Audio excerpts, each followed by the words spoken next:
락스 냄새. 그것은 나의 29 인생을 내내 괴롭혔던 냄새였다. 때로는 잠을 자는 도중에도 그 냄새가 코를 찔러 매캐하고 차가운 기운에 잠을 설치곤 했다. 그거 아세요? 인생의 어떤 시기에는 사람은 아주 사소한 것들로 정의되기도 한다. 그때의 나는 국제학을 전공한 학사 이서연도 아니었고 독일 뮌헨 거리를 당당하게 활보하던 여대생도 아니었다. 나는 그저 가사 도우미 계집애일 뿐이었다. 호화로운 저택의 어두운 그림자처럼 대걸레를 들고 먼지보다 더 낮게 고개를 숙이는 존재였다. 솔직히 말해서 인생이란 참 얄궂다. 사람들은 나를 보며 약품 때문에 거칠어진 손과 칙칙한 회색 유니폼만 보고는 내 머릿속이 텅 비어 있을 거라고 단정지었다. 그들은 푹 숙인 그 머릿속에서 영어, 중국어, 일본어, 프랑스어, 그리고 독일어까지 5개 국어가 춤추고 있다는 사실을 전혀 알지 못했다. 하지만 똑똑해서 뭐 하겠는가. 배가 고프고 가족의 빚이 어깨를 짓누를 때 자존심 따위는 사치품에 불과했다. 나는 침묵을 택했고 모든 학위와 꿈을 걸레반 물통 바닥에 묻어둔 채 3년 동안 죽어라 일만 했다. 내가 나를 판 곳은 서울에서 가장 번화한 한남동 한가운데 위치한 박도준 회장의 저택이었다. 상상해보라. 바닥 타일 한 장이 내일 년치 연봉과 맞먹는 그야말로 성 같은 곳이었다. 55세의 박 회장은 이 저택의 무관의 제왕이었다. 그는 권력이 있었고 돈이 있었으며 사람을 깔보는 습관이 뼛속까지 배어있는 사람이었다. 그는 절대 직원들의 얼굴을 똑바로 쳐다보지 않았고 특히 나 같은 고용인들에게는 더했다. 그의 시선은 언제나 우리 정수리 위를 스쳐 지나갔는데 마치 우리가 움직이는 가구일 뿐 신경 쓸 가치도 없다는 듯 했다. 그곳에서의 하루하루는 매일 똑같이 무겁고 답답했다. 그날 아침이 오기 전까지는 내가 결코 잊을 수 없는 그 아침. 집안 공기는 끊어질 듯 팽팽한 현처럼 무겁게 가라앉아 있었다. 사람들은 분주하게 뛰어다녔고 참나무 복도 위로 발소리가 쿵쿵 울렸다. 나는 2층 계단을 닦으며 보이지 않는 얼룩을 문지르고 있었지만 귀는 아래층의 모든 동태를 살피고 있었다. 최 비서 일처리를 어떻게 하는 거야? 박 회장의 고함 소리가 마른 하늘에 날벼락처럼 울려 퍼졌다. 나는 깜짝 놀라 하마터면 물통을 떨어뜨릴 뻔했다.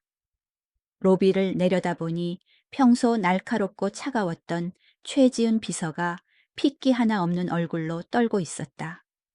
그녀는 손에 쥔 전화기를 어찌나 꽉 쥐었는지 손가락 마디가 하얗게 질려 있었다.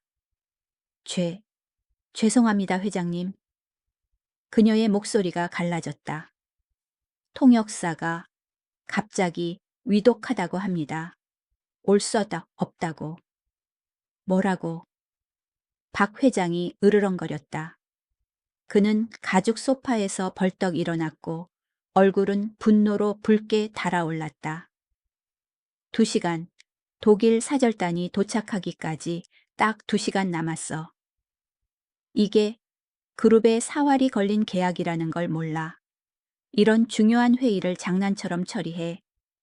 그의 고함에 집 전체가 흔들리는 것 같았다. 나는 계단 구석에 몸을 숨기고 숨을 죽였다. 사실 그 광경을 보면서 두려우면서도 최 비서가 불쌍했다. 부유하고 권력 있는 사람 밑에서 일하는 건 결코 쉬운 일이 아니다. 바로 그때 큰 문이 열렸다. 한 남자가 급히 들어왔지만 특유의 차분한 태도는 잃지 않은 모습이었다. 비서실의 강민혁 차장이었다. 그는 이 차가운 저택에서 보기 드문 예외적인 존재였다. 비서실에서 일하는 그는 언제나 정중하고 예의 바랐으며 무엇보다 나를 경멸의 눈빛으로 보지 않았다. 지나갈 때마다 가볍게 목례를 해주었는데 그 작은 제스처 하나가 식어버린 내 자존감을 데워주기에 충분했다. 회장님, 강 차장이 허리를 숙이며 다급하게 말했다.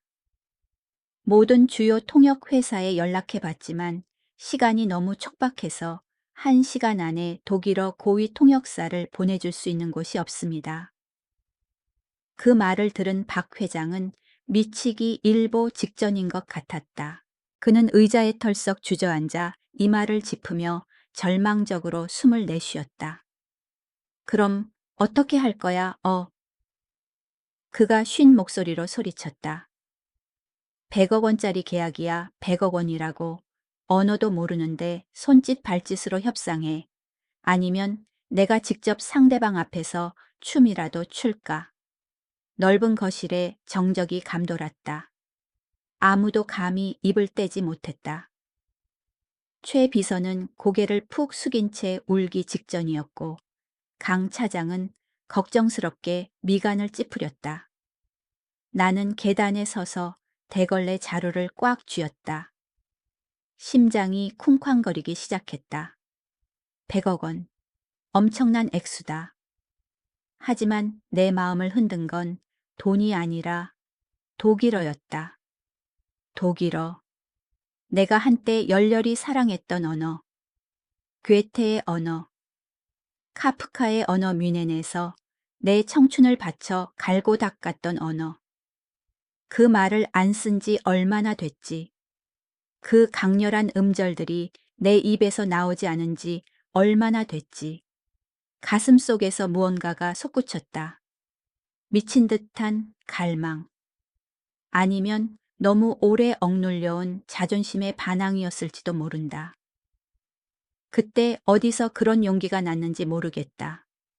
아마도 상황의 절박함 때문이었거나 내 깊은 곳에 여전히 당당했던 여대생 이서연이 남아 있었기 때문이리라. 제가 할 수 있습니다. 내 목구멍에서 나온 소리는 작고 떨렸지만 죽음 같은 정적 속에서 그 소리는 또렷하게 울려 퍼졌다. 모든 사람이 일제히 고개를 들었다. 수십 개의 눈동자가 칙칙한 옷을 입고 더러운 물통 옆에 웅크리고 서 있는 가사도우미 계집애가 있는 계단 쪽으로 쏠렸다. 박 회장은 마치 세상에서 가장 재미없는 농담을 들은 것처럼 눈을 가늘게 떴다. 뭐라고? 그가 의심과 불쾌함이 가득한 목소리로 되물었다. 방금 뭐라고 했지? 나는 침을 꼴깍 삼키고 후들거리는 다리를 진정시키려 애썼다. 계단을 몇 걸음 내려가 깊게 숨을 들이마셨다. 독일어 통역이 필요하신 거죠? 제가 할 수 있습니다. 코웃음 치는 소리가 분위기를 깼다. 최 비서였다. 그녀는 마치 정신병원에서 탈출한 미치광기를 보듯 나를 놀라움과 조롱이 섞인 눈으로 바라보았다. 서연 씨 미쳤어. 장난하지 마. 그녀가 쏘아붙였다. 지금 불난 집의 부채질에 여기가 청소하는 데인 줄 알아. 그 말들은 바늘처럼 내 심장을 찔렀다. 그래, 그들 눈에 나는 청소밖에 모르는 사람이다. 하지만 이번에는 고개를 숙이지 않았다. 나는 고개를 들어 그들의 눈을 똑바로 쳐다보았다. 웃지 않는 사람은 단 한 명뿐이었다. 강민혁 차장. 그는 깊고 탐색하는 눈빛으로 나를 응시하고 있었다. 경멸이 아니라 호기심이었다. 이서연 씨, 그가 낮고 따뜻한 목소리로 말했다. 정말 독일어를 할 줄 압니까? 네, 차장님. 떨림이 좀 잦아든 목소리로 대답했다. 대학에서 독일어를 복수 전공했습니다. 뮌헨 대학교에서 1년 동안 교환학생으로 공부하기도 했고요. 거실은 다시 한번 침묵에 빠졌다. 이번에는 놀라움의 침묵이었다. 하지만 박 회장은 그리 쉽게 설득되지 않았다. 그는 씁쓸하고 비꼬는 듯한 웃음을 터뜨렸다. 가사 도우미 주제에 통역을 하겠다고, 그것도 100억짜리 계약 통역을. 그는 파리를 쫓듯 손을 휘저으며 고개를 저었다. 기가 차는구먼. 내가 아래 것들을 너무 오냐오냐 했더니 이제 아주 난리들이야. 회장님, 강 차장이 갑자기 한 발짝 나서며 단호하게 말했다. 한번 그녀를 믿어보는 건 어떻겠습니까? 강 차장, 회장이 소리쳤다. 자네도 얘 따라 미쳤나? 회사의 운명을 청소하는 애한테 맡겨. 상대가 누군지 알아. 독일인이야. 깐깐하고 원칙적이기로 유명한 사람들이라고. 단어 하나만 틀려도 다 망치는 거야. 일촉즉발의 상황이었다. 지금 물러서면 평생 이름 없는 가사 도우미로 남을 거라는 걸 알았다. 기회의 문이 열렸다. 비록 좁은 틈일지라도 비집고 들어가야 했다. 회장님, 나는 두려움을 억누르며 더 크게 말했다. 저를 시험해 보십시오. 간단한 테스트라도 좋습니다. 만약 제가 해내지 못한다면 모든 책임을 지겠습니다. 이 박 회장은 나를 머리부터 발끝까지 훑어보았다. 그의 시선은 면도날처럼 차갑게 내 얼굴과 옷차림을 뜯어보았다. 아마도 거짓말이나 허풍쟁이의 떨림을 찾고 있었으리라. 마침내 그가 입꼬리를 올리며 웃었다. 계산적인 웃음이었다. 좋아. 그가 차갑게 말했다. 이 녀석 배짱 한번 두둑하군. 네가 해낸다면 정식 직원을 채용해 주지. 저 걸레 같은 옷은 당장 갖다 버려. 그리고 월급은 지금의 10배를 주겠다. 빼. 심장이 튀어나올 것 같았다. 돈 때문이 아니라 정식 직원이라는 약속 때문이었다. 그것은 내가 속했던 세상 사람답게 살 수 있는 세상으로 돌아갈 수 있는 티켓이었다. 하지만 그의 목소리가 위협적으로 깔렸다. 일을 망치면 내 잔인함을 탓하지 마라. 서울 바닥 어디에서도 발붙이지 못하게 만들 테니까. 나는 단호하게 고개를 끄덕였다. 알겠습니다. 아무도 나를 믿지 않았다. 최 비서의 눈에서 문 밖에서 기웃거리는 다른 고용인들의 한심하다는 듯한 고갯짓에서 그것을 읽을 수 있었다. 그들은 나를 불 속으로 뛰어드는 불나방으로 여겼다. 지난 3년 동안 병이나 닦던 사람이 국제 무역 협상을 할 수 있다고 믿을 이유는 없었다. 하지만 강 차장의 눈빛은 달랐다. 그는 나를 보며 가볍게 고개를 끄덕였다. 그 눈빛은 이렇게 말하는 듯했다. 보여줘요 그들에게. 내가 이 기회를 잡을 수 있을까? 이 일이 내 인생을 바꿀까? 아니면 더 큰 비극의 시작일까? 알 수 없었다. 다만 나는 더 이상 물러설 곳이 없다는 것만은 알았다. 2시간 후 나는 비서실 휴게실 거울 앞에 섰다. 거울 속의 사람은 정말 낯설었다. 구겨진 가사 도우미 유니폼은 사라졌다. 대신 강 차장이 급하게 다른 직원에게 빌려온 깔끔한 검은색 블라우스와 회색 펜슬 스커트를 입고 있었다. 나는 헝클어진 머리칼 아래 숨겨왔던 이마를 드러내며 머리를 높게 묶었다. 나는 거울 속의 나를 뚫어지게 바라보았다. 이 눈, 이 얼굴, 이게 바로 이서연이다. 가사도우미 계집애가 아니다. 나다.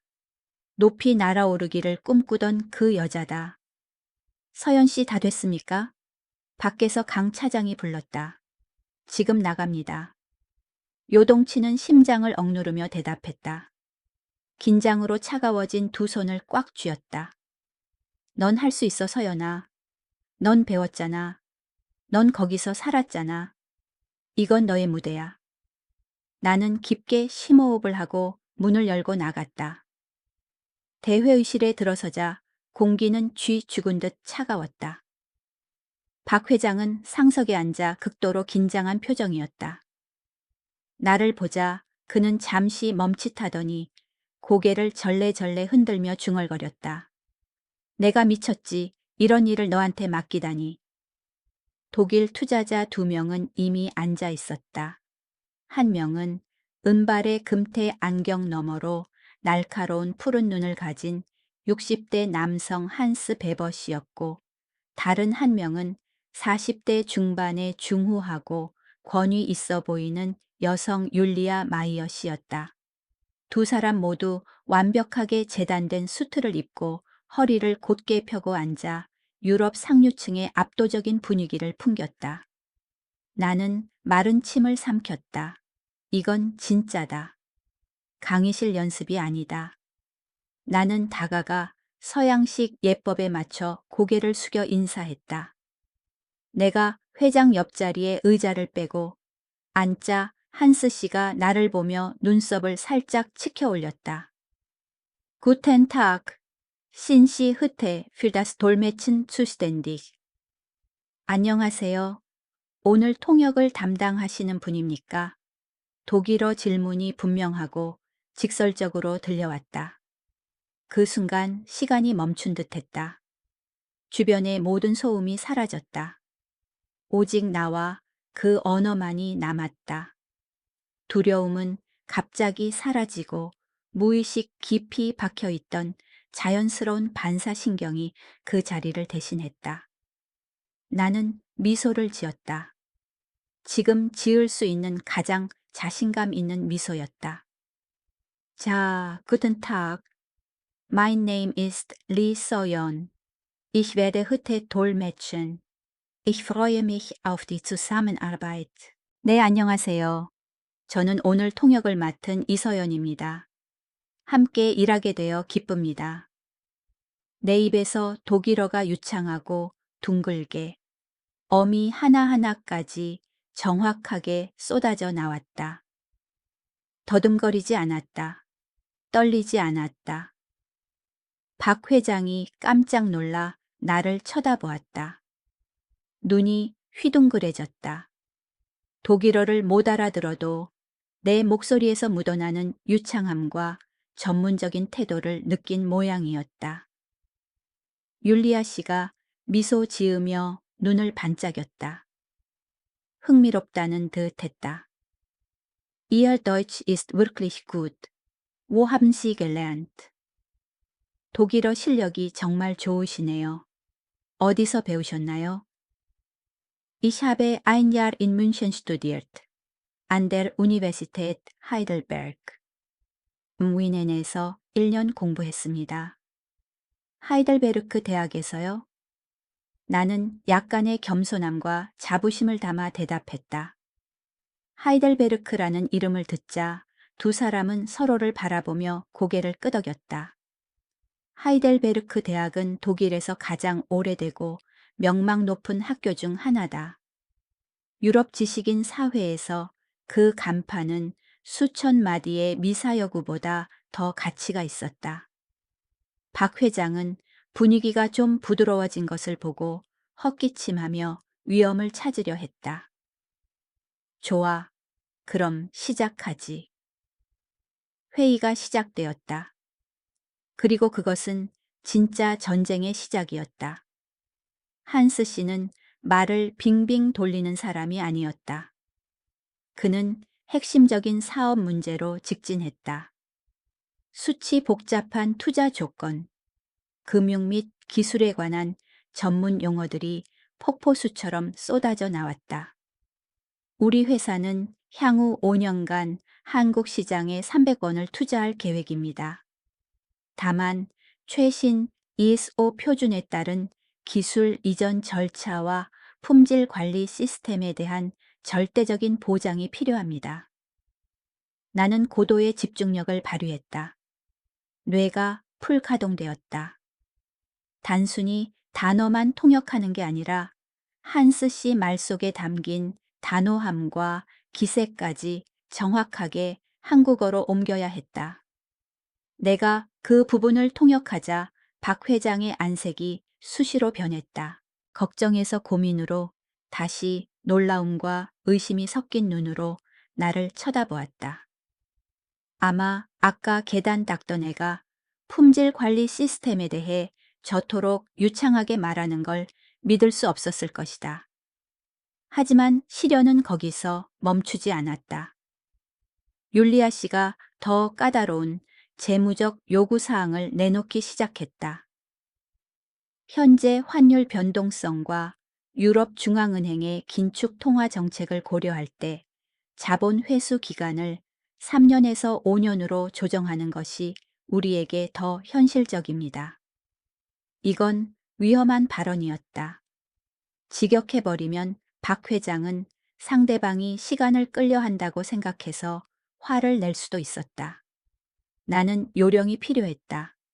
나는 단순한 재생기가 아니라 다리가 되어야 했다. 나는 회장에게 몸을 돌려 침착하지만 단호하게 말했다. 회장님, 율리아 씨의 말씀은 현재 유럽의 재정 상황에 객관적인 변동이 많다는 점을 고려해달라는 뜻입니다. 자본 회수에 예상보다 시간이 조금 더 걸릴 수 있으니 양측의 안전을 위해 경직된 초기 계획보다는 유연하게 기간을 늘리는 것이 좋겠다는 제안입니다. 회장이 고개를 끄덕이며 표정이 풀렸다.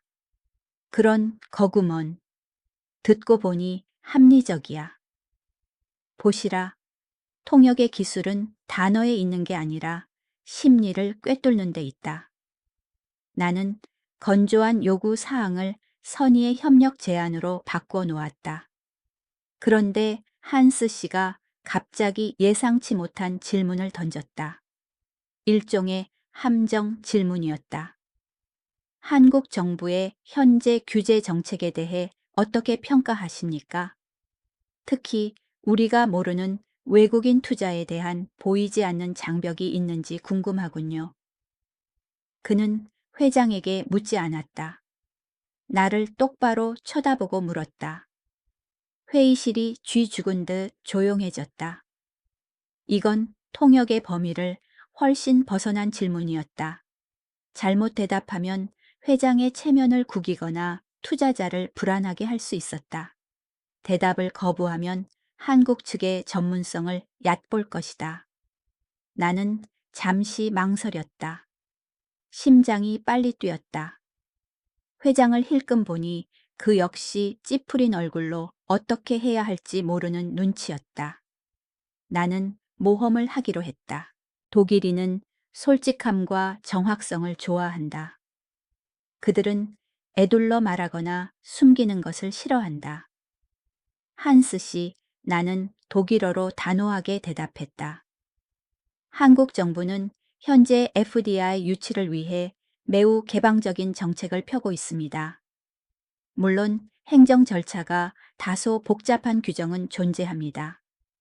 하지만 우리 그룹의 위상과 신용이라면 그런 문제들은 정식 법적 채널을 통해 신속하게 해결할 수 있습니다. 어려움을 인정해 신뢰를 얻으면서도 회사의 능력을 강조해 안심시켰다. 한스 씨는 듣고 나서 잠시 침묵했다. 그의 푸른 눈이 나를 깊이 파고들었다.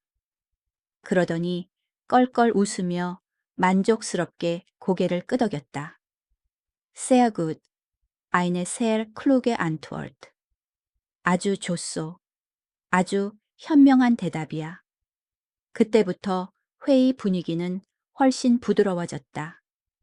박 회장의 어깨가 내려가고 의자에 편하게 기대는 게 보였다. 율리아 씨와 한스 씨도 웃음이 많아졌다. 나는 마치 지휘자처럼 대화의 리듬을 조율하며 서로 다른 두 문화와 비즈니스 사고방식을 연결했다. 통역사분이 정말 훌륭하시네요. 회의가 끝날 무렵 율리아 씨가 내게 직접 말했다. 호감, 어린 눈빛이었다.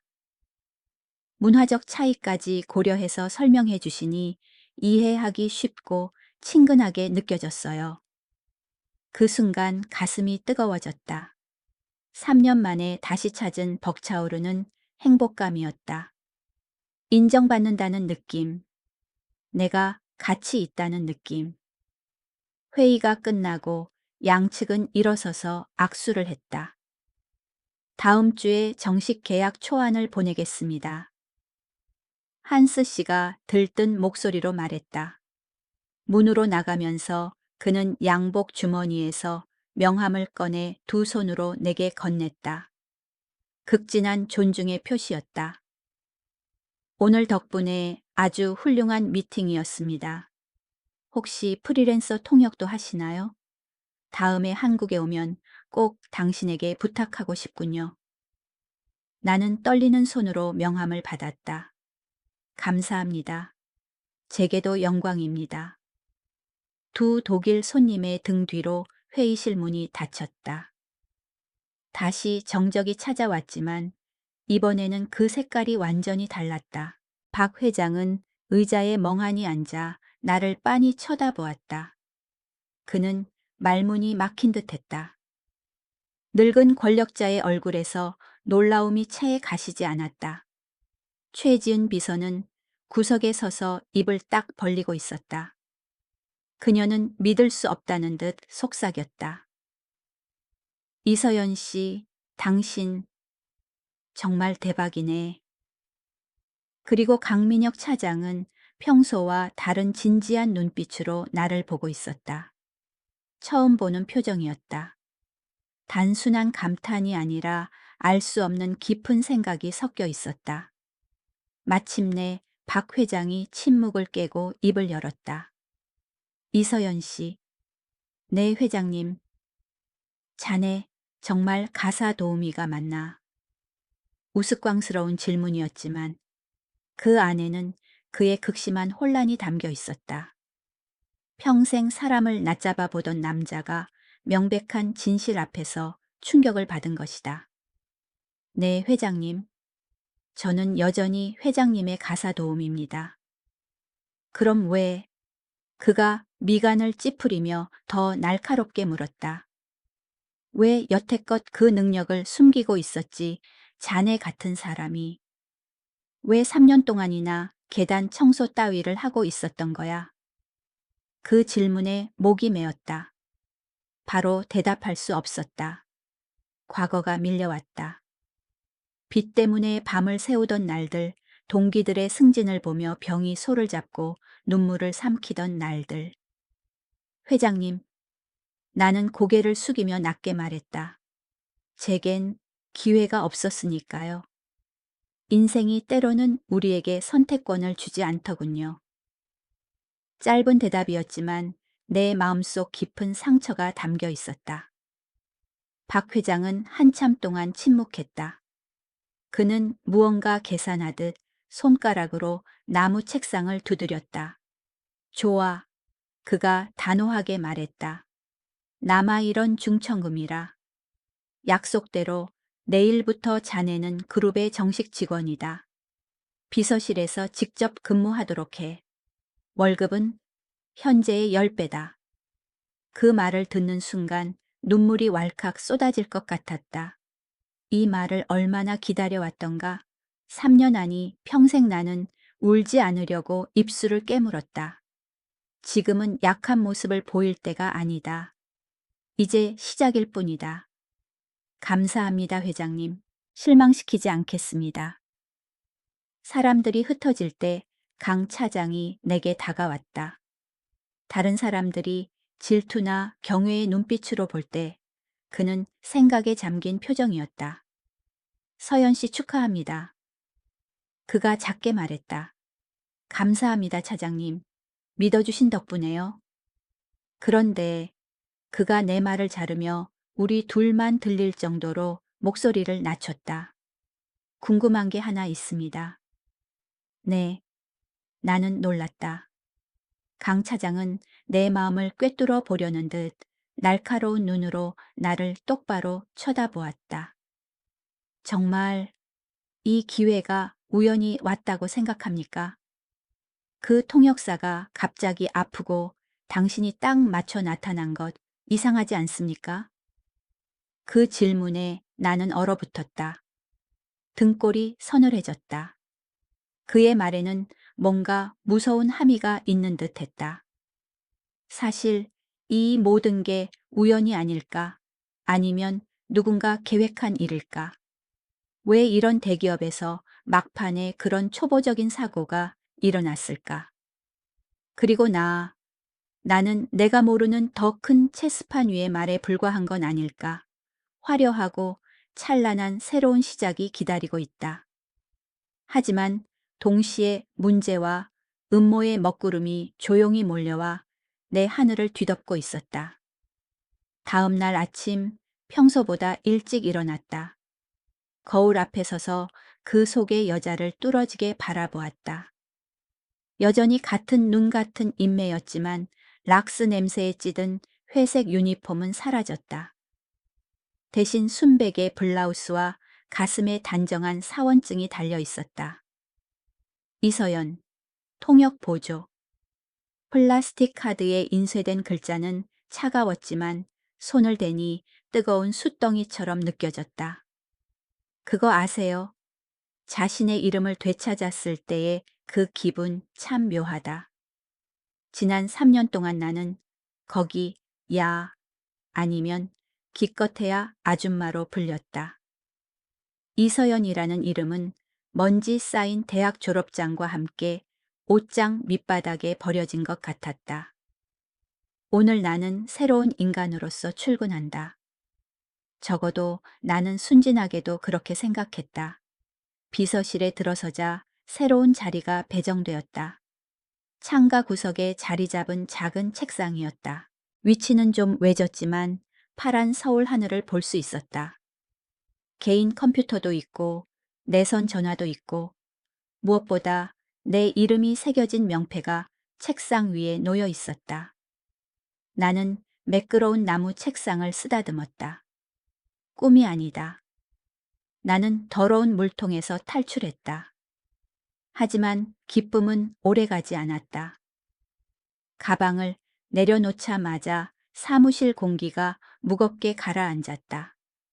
키보드 두드리는 소리가 유난히 크고 건조하게 들렸고 곁눈질하는 시선들은 면도날처럼 날카로웠다.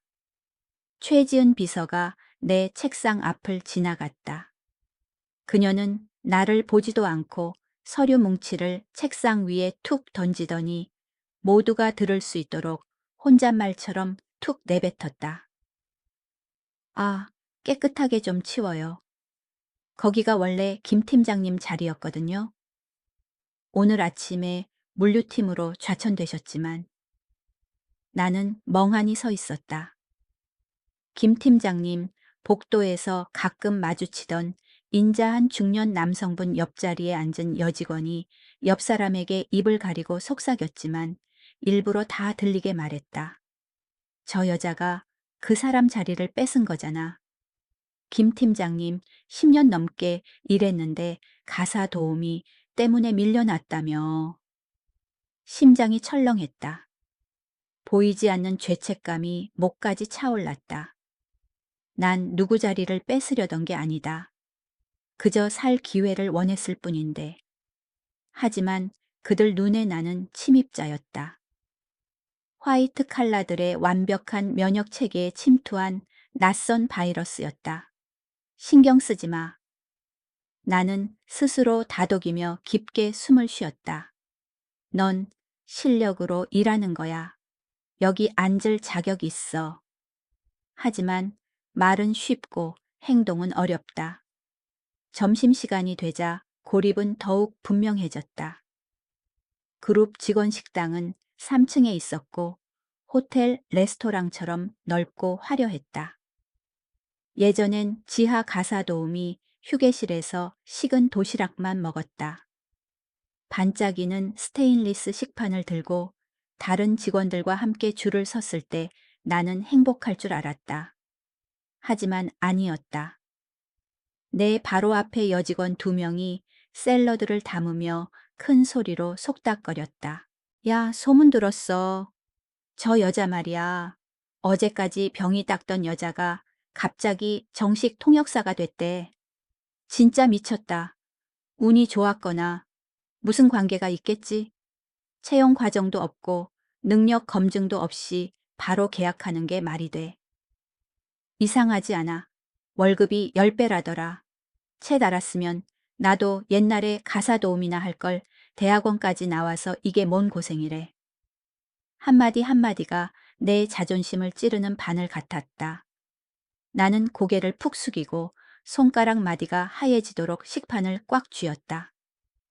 내가 학위가 있다고 5개 국어를 한다고 당신들보다 100배는 더 노력했다고 소리치고 싶었다. 하지만 지금 내 말은 무의미하다는 걸 알았다. 편견은 돌벽 같아서 주먹으로 깰 수 없고 시간으로 닳게 할 수밖에 없다. 나는 조용히 식판을 들고 식당 가장 구석 비상구 근처로 갔다. 새로운 신분으로 먹는 첫 밥인데 왜 이리 쓴지. 밥을 씹는데 지푸라기를 씹는 것 같았다. 눈물이 쏟아질 것 같았지만 꾹 삼켰다. 울면 안 돼. 우는 건 약함을 인정하는 거야. 갑자기 누군가의 그림자가 천장 조명을 가렸다. 내 맞은편에 식판이 놓였다. 고개를 들었다. 강민혁 차장이었다. 그는 나를 보고 있었다. 눈빛은 어제처럼 차분하고 따뜻했다. 서연 씨 괜찮아요. 그가 부드럽게 물었다. 그가 앉자 주변의 수군거림이 뚝 그친 것도 모르는 척했다. 네, 네 차장님. 괜찮습니다. 목소리가 약간 떨렸다. 강민혁 차장은 김치 한 조각을 집으며 느긋하게 말했다. 너무 신경 쓰지 마요. 여긴 원래 그래요. 사람들은 이해하지 못하는 걸 두려워하고 가지지 못한 걸 질투하죠. 처음엔 다 그래요. 시간이 지나서 서연 씨의 진짜 능력을 보면 다 괜찮아질 겁니다. 감사합니다, 차장님. 나는 기어들어가는 목소리로 말했다. 하지만 무서워요. 제가 못 버틸까봐. 그 거대한 저택을 3년이나 닦아내며 버텼는데 고작 말 몇 마디에 무너지려고요. 그가 미소 지었다. 그의 엄숙한 얼굴을 환하게 밝히는 드문 미소였다. 어서 먹어요. 오후에 할 일이 많습니다. 그의 말은 갈라진 내 영혼을 적시는 따뜻한 물결 같았다.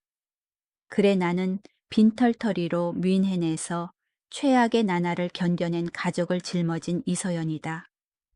이런 험담쯤이야. 하지만 파도는 거기서 멈추지 않았다. 식사를 막 마쳤을 때 최지은 비서가 다가왔다. 그녀는 커피잔을 들고 비릿한 미소를 지으며 나를 보았다. 차장님 말 끊어서 죄송해요. 오후 3시에 중국 파트너와 회의 있는 거 아시죠? 대외협력팀 중국어 통역사가 갑자기 바쁘대요. 어쩌죠? 나는 그 말에서 화약 냄새를 맡았다. 이런 대기업에서 통역사가 계속 갑자기 바쁘다고 분명 나를 시험하려는 거다. 아니면 더 나쁘게 망신을 주려는 거다. 강 차장이 찌푸렸다. 왜 이렇게 타이밍이 안 맞지? 글쎄요. 사고죠 뭐. 최지은이 어깨를 으쓱하며 나를 곁눈질했다. 그런데 서연 씨 어제 중국어도 할 줄 안다고 자랑하지 않았나 맞죠? 강 차장이 묻는 눈빛으로 나를 보았다. 나는 수저를 내려놓고 일어나 최지은을 똑바로 쳐다보았다. 네, 할 수 있습니다. 서연 씨가 중국어도 가능하다고 했지. 강 차장이 굳은 목소리로 재차 확인했다. 최지은에게 선을 넘지 말라고 경고하는 듯했다. 하지만 최지은은 차갑게 웃을 뿐이었다. 아, 그래요. 잘 됐네. 근데 미리 말해두지만 오늘 파트너는 독일인처럼 젠틀하지 않아요. 오늘은 더 어려운 시험이 될 거예요. 회장님, 실망시키지 말아요. 그녀는 또각또각 구두 소리를 내며 도전적으로 사라졌다. 오후 3시. 회의실 공기는 어제와 판이하게 달랐다. 독일인이 냉철함과 정확성 논리를 가져왔다면 중국 사절단은 심오함과 권모술수 탐색의 압박감을 가져왔다. 상대방 대표는 베이징에서 온 리웨이 부회장과 상하이에서 온 왕밍 지사장이었다. 둘 다 60대 전후에 머리가 희끗한 남성들로 금연 구역임에도 불붙이지 않은 시가를 권력의 상징처럼 들고 가늘게 뜬 눈으로 영이 너머를 보듯 앉아 있었다. 내가 들어가 고개를 숙이자 리 부회장은 답례하지 않았다. 그는 눈을 가늘게 뜨고 나를 위아래로 훑어보더니 베이징 사투리가 섞인 걸쭉한 중국어로 날카롭게 물었다. 어린 아가씨, 나이가 몇이야, 통역 경력이 얼마나 되길래 감히 이 자리에 앉아있나. 단순한 질문이 아니라 공개적인 무시였다.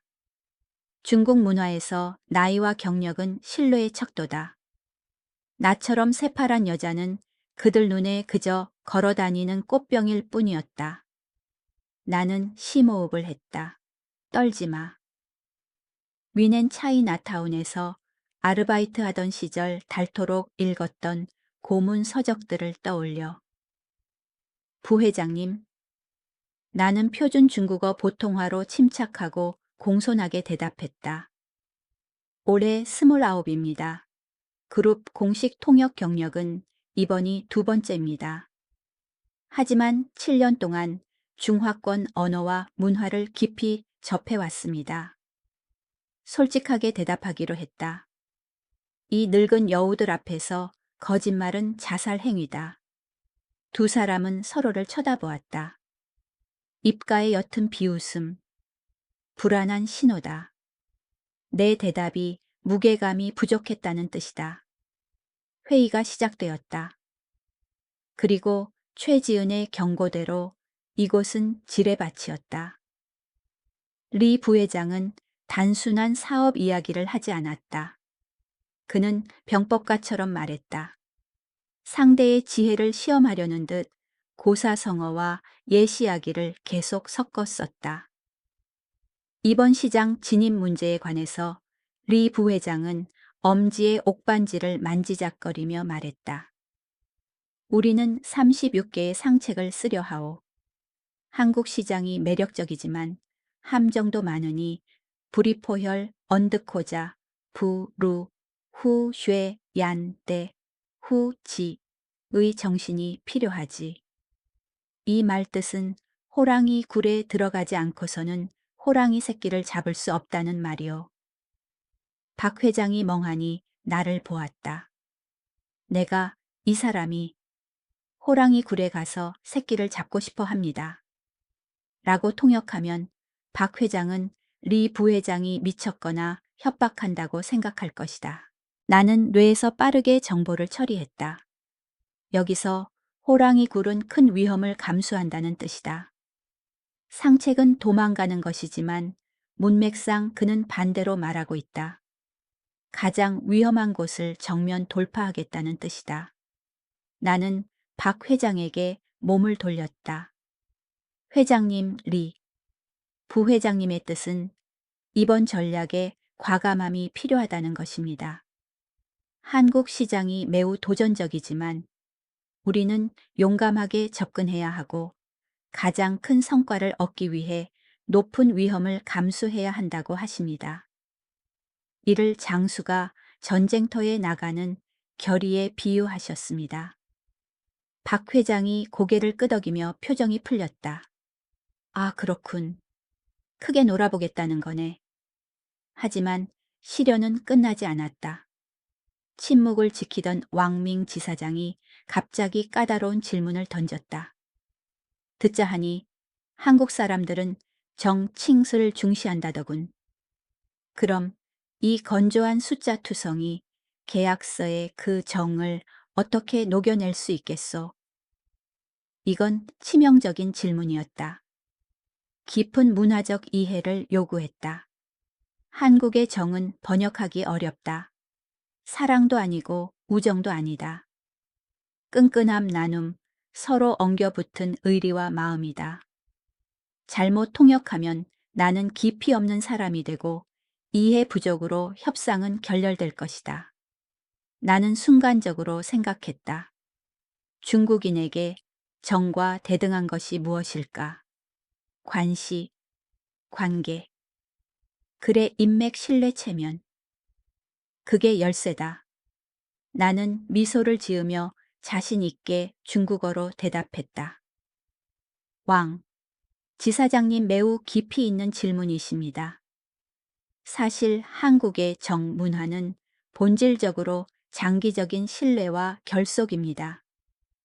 이는 중국 비즈니스 문화의 관시관계와 매우 유사한 개념입니다. 이 계약서에서 정은 성공할 때뿐만 아니라 어려울 때도 함께 한다는 약속으로 표현됩니다. 우리는 종이 위에 서명하는 것이 아니라 두 그룹 간의 신뢰와 깊은 우정에 서명하는 것입니다. 왕밍 지사장의 얼굴이 환해졌다. 그는 책상을 탁 치며 크게 웃었다. 하오, 하오, 좋아, 좋아. 내 마음을 정확히 짚었어. 그럼 우리는 관시 스타일로 접근하면 되겠군. 우리 식구구만. 긴장된 분위기가 사라졌다. 그 후 협상은 뚫린 물길처럼 순조롭게 흘러갔다. 회의가 끝나고 리 부회장이 일어섰다. 이번에는 전혀 다른 눈빛으로 나를 보았다. 그는 손을 내밀어 악수를 청했다. 이런 거만한 거물들에게서 보기 드문 제스처였다. 아가씨, 통역이 아주 훌륭하오. 단어를 맞게 써서가 아니라 화자의 혼을 이해했기 때문이오. 문화적 차이까지 설명해 주니 한국 사람들이 생각보다 편하게 느껴지는구려. 나는 고개 숙여 감사했다. 자부심이 차올랐다. 해냈다. 또 한 번. 하지만 인생은 꿈 같지 않다. 파트너들이 떠나고 회의실 문이 닫히자마자 내 입가의 미소가 채 지워지기도 전에 최지은이 찬물을 끼얹었다. 그녀는 서류를 정리하며 날카로운 눈으로 나를 쏘아봤다. 서연 씨 통역할 때 개인적인 의견을 너무 섞는 거 아니에요? 나는 당황했다. 네, 이해하기 쉽게 설명하려던 것뿐인데. 통역사는 그녀가 차갑게 말을 잘랐다. 기계처럼 정확하게 전달만 하면 돼요. A라고 하면 A라고 해야지. 양념치고 문화 설명하고 그러다 뜻이 왜곡되면 어쩔 거예요? 불필요한 설명은 회장님 시간만 뺏는 거예요. 그녀의 파버린 다른 직원들도 덩달아 고개를 끄덕였다. 맞아. 손님보다 말을 더 많이 하더라. 자기가 뭐라도 된 줄 아나 봐. 나는 말문이 막혔다. 통역은 구글 번역기가 아니라고, 통역은 문화를 옮기는 것이라고 설명하고 싶었다. 하지만 그 적대적인 눈빛들을 보니 무슨 말을 해도 소용없다는 걸 알았다. 그때 강민혁 차장의 중저음 목소리가 비난을 가르고 들어왔다. 최 비서, 오늘 회의 결과 어땠지? 지은은 깜짝 놀라 돌아봤다.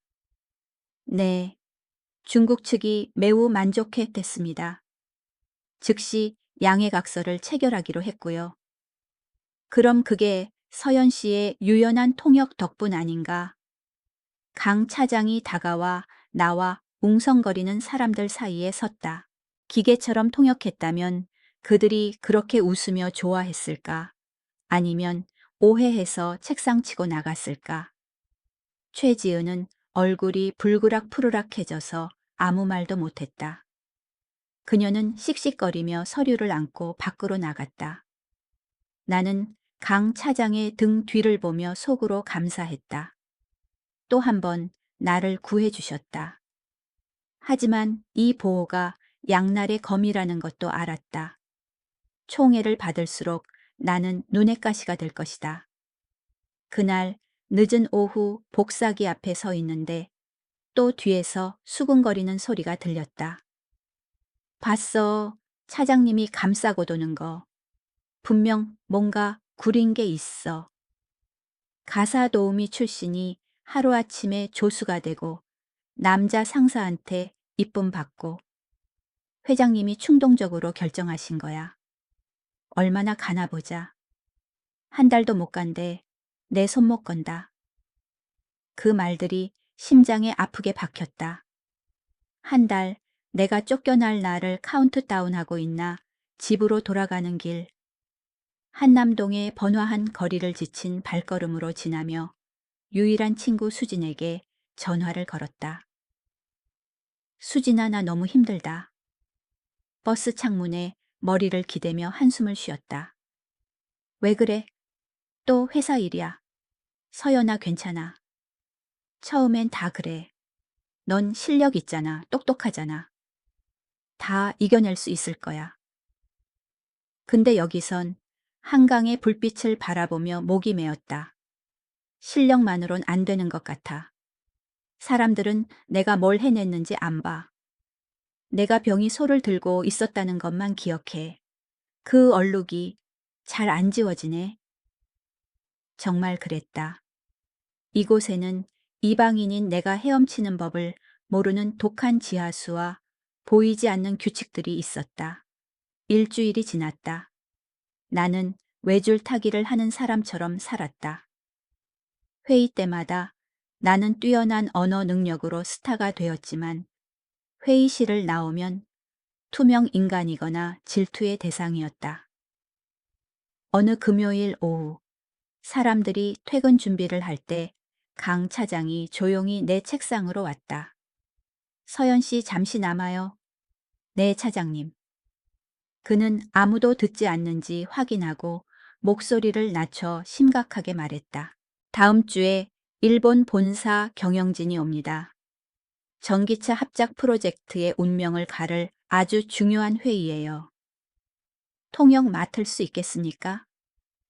나는 즉시 고개를 끄덕였다. 네, 물론이죠. 일본어는 제 특기입니다. 하지만 이번엔 다를 겁니다. 그가 내 눈을 똑바로 보았다. 걱정이 역력했다. 그들은 정말 까다롭고 보수적이에요.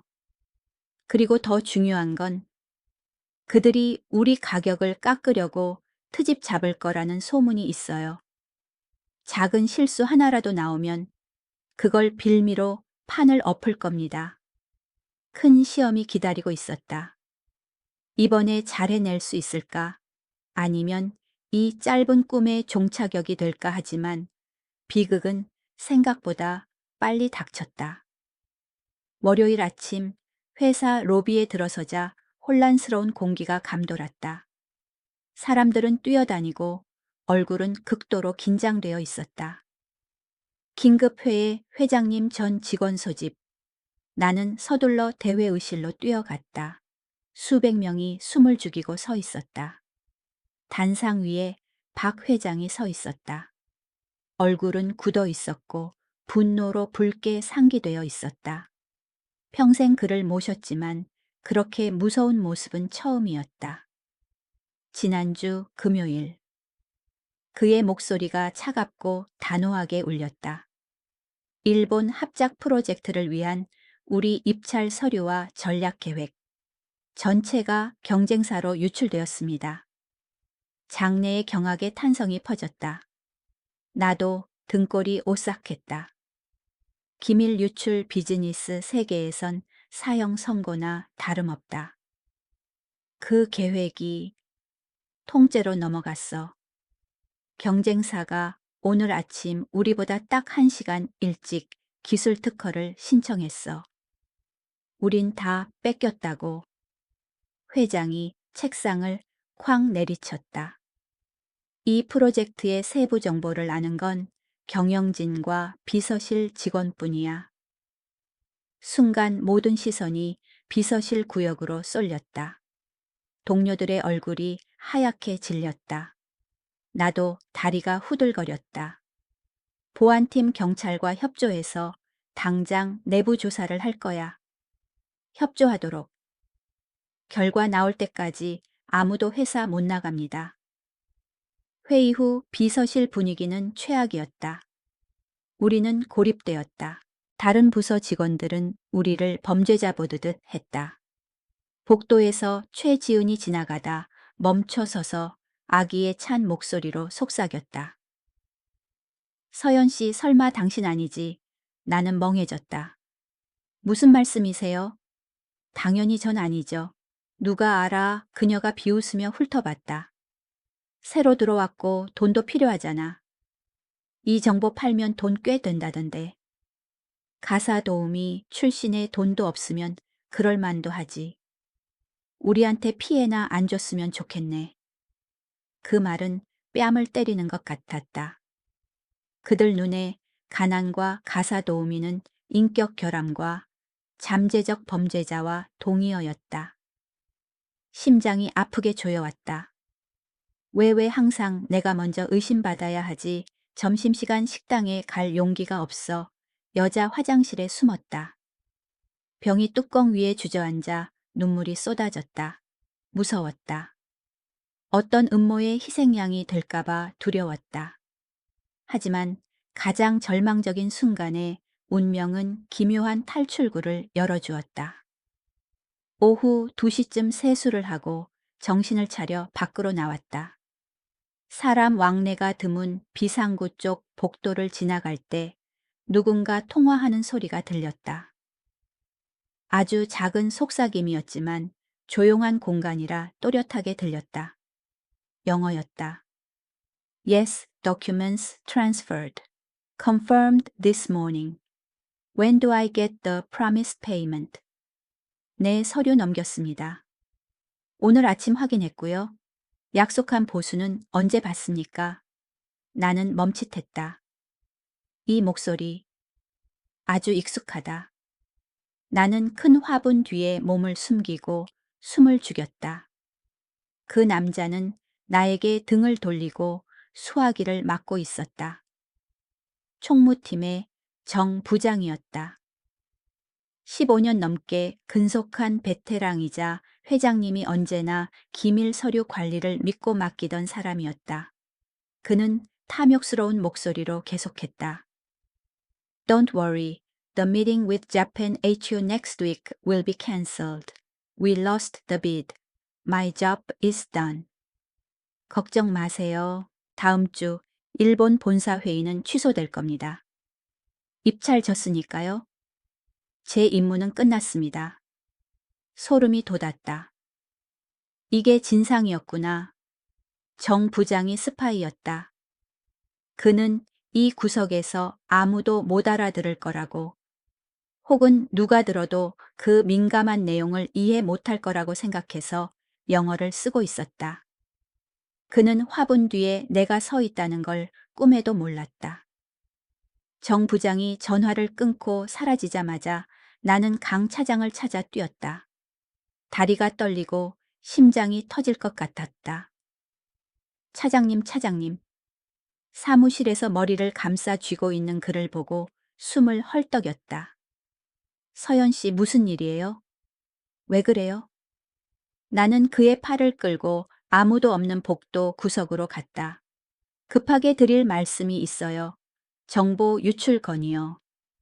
강 차장의 얼굴이 변했다. 아는 게 있습니까? 방금 들은 내용을 전부 말했다. 정 부장이 말한 영어 단어 하나하나까지. 다 듣고 난 강 차장은 깊은 고랑이 패도록 미간을 찌푸리며 생각에 잠겼다. 정 부장이라고 믿기지 않는데. 그 사람은 개국공신이야. 서연 씨 확실합니까? 이건 아주 심각한 고발이에요. 맹세합니다, 차장님. 똑똑히 들었어요. 보수 얘기도 했고요. 하지만 증거가 필요해요. 그가 걱정스레 말했다. 당신 말만으론 부족해. 그 사람은 딱 잡아댈 거야. 현장을 잡아야 해. 제게 맡겨주세요. 나는 결의에 찬 눈으로 말했다. 제가 감시할게요. 저는 외국어를 많이 알잖아요. 그는 한국 사람이 못 알아듣는다고 생각해서 비밀 통화할 때 언어를 바꾸는 버릇이 있어요. 그게 약점이에요. 강 차장은 한참 나를 보더니 단호하게 고개를 끄덕였다. 좋아요. 조심해요. 내가 뒤에서 지원하겠습니다. 다음 날부터 나는 정 부장의 그림자가 되었다. 화요일 점심시간 그가 또 몰래 비상구 계단으로 나갔다. 나는 구두를 벗어들고 소리 없이 따라갔다. 이번엔 중국어였다. 안심해. 하청 프로젝트 정보 더 필요하면 언제든 연락해. 계속 길게 거래하자고. 그는 전화기에 대고 낄낄거렸다. 중국어를 쓰면 더 안전하다고 생각한 모양이다. 나는 핸드폰을 꺼내 녹음 모드를 켜고 전부 녹음했다. 나는 모든 단어를 이해했다. 수요일엔 전화하지 않았다. 하지만 목요일 오후 인적 드문 흡연 구역에 그가 나타났다. 이번엔 독일어였다. Wann die Informationen für das nächste Projekt fertig sind, schicke ich sie sofort. 다음 프로젝트. 정보 준비되는 대로 바로 보내리다. 숨을 죽이고 이 마지막 대화를 녹음했다. 독일어. 내가 가장 사랑하는 언어가 가장 추잡한 배신자를 밝혀내는 증거가 되었다. 나는 모든 녹음 파일과 언어별 상세 번역본을 강 차장에게 가져갔다. 녹음을 다 들은 강 차장의 얼굴이 굳어졌다. 극도의 분노와 감탄이 교차했다. 서연 씨, 정말 당신 너무 대단해. 당신 아니었으면 그가 세계 국어를 써가며 회사를 팔아먹을 만큼 교활하다는 걸 절대 몰랐을 거야. 강 차장은 즉시 보안팀과 회장에게 보고했다. 금요일 아침 지능범죄수사대가 사무실에 들이닥쳤다. 정 부장은 태연하게 차를 마시다 긴급 체포영장을 받았다.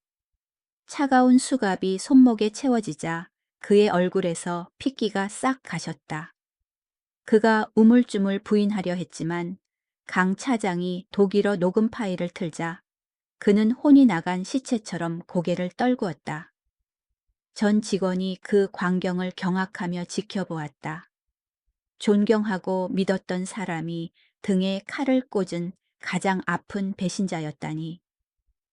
직후 회장이 다시 회의를 소집했다. 이번엔 분위기가 완전히 달랐다.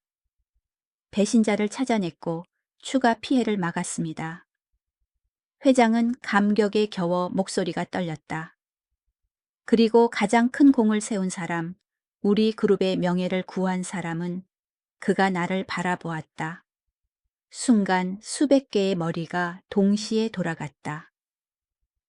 통역 보조 이서연 씨입니다. 그녀의 다재다능한 외국어 능력과 용기 덕분에 범인의 교묘한 수법을 밝혀낼 수 있었습니다. 박수가 터져 나왔다. 처음엔 드문드문하다가 곧 천둥처럼 쏟아졌다. 사람들은 나를 보았다. 전처럼 경멸이나 감시의 눈이 아니라 존경과 놀라움의 눈빛이었다. 나는 얼굴이 빨개져서 엉거주춤 서 있었다. 이런 환호는 익숙지 않았다. 나는 그저 옳은 일을 했을 뿐인데. 회의 후 회장이 나를 따로 불렀다. 그는 직접 차를 따라 주었다. 서연 씨, 내가 자네에게 사과와 감사를 빚졌군. 자네를 과소평가했어. 자네는 그냥 통역 잘하는 직원이 아니라 회사의 은인이야. 해야 할 일을 했을 뿐입니다, 회장님. 나는 마음이 한결 가벼워졌다. 자리로 돌아오니 분위기가 180도 바뀌어 있었다. 최지은이 다가와 내 책상에 케이크 상자를 놓았다. 눈을 마주치지 못하고 기어 들어가는 목소리로 말했다. 서연 씨, 자리 문제. 그리고 그 전의 말들, 미안해요. 내가 틀렸어요. 다른 직원들도 몰려와 웃으며 말했다. 서연 씨, 진짜 대단해요. 어떻게 그렇게 언어를 많이 알아요? 저도 좀 알려주세요. 몇 년 만에 처음으로 내가 어딘가에 소속된 느낌이 들었다. 더 이상 아웃사이더가 아니었다. 하지만 무리가 흩어지자 강 차장이 내 옆으로 와 귀에 대고 속삭였다. 서연 씨 축하해요. 하지만 마음 단단히 먹어요. 이제 진짜 시작이니까. 무슨 뜻입니까? 나는 놀랐다. 사람들이 당신의 진짜 능력을 알기 시작했어요. 당신은 빗속으로 나왔습니다. 앞으로 더 큰 기회가 오겠지만 동시에 더 무서운 압박도 올 겁니다. 그리고 알죠. 빛이 강할수록 그림자는 짙다는 거. 나는 그를 보고 창밖을 보았다. 서울 하늘은 여전히 파랗지만 지평선 쪽에서 먹구름이 몰려오는 것 같았다. 다가오는 폭풍을 내가 견딜 수 있을까? 아니면 오늘의 승리는 폭풍 전야의 고요일까 모르겠다. 다만 어제 이서연은 죽었다. 이제 나는 전사의 삶을 살아야 한다. 2주. 그것이 내가 큰 폭풍을 맞이하기 전 누린 짧은 평화였다. 그거 아세요? 인생은 가끔 짓궂은 장난 같다.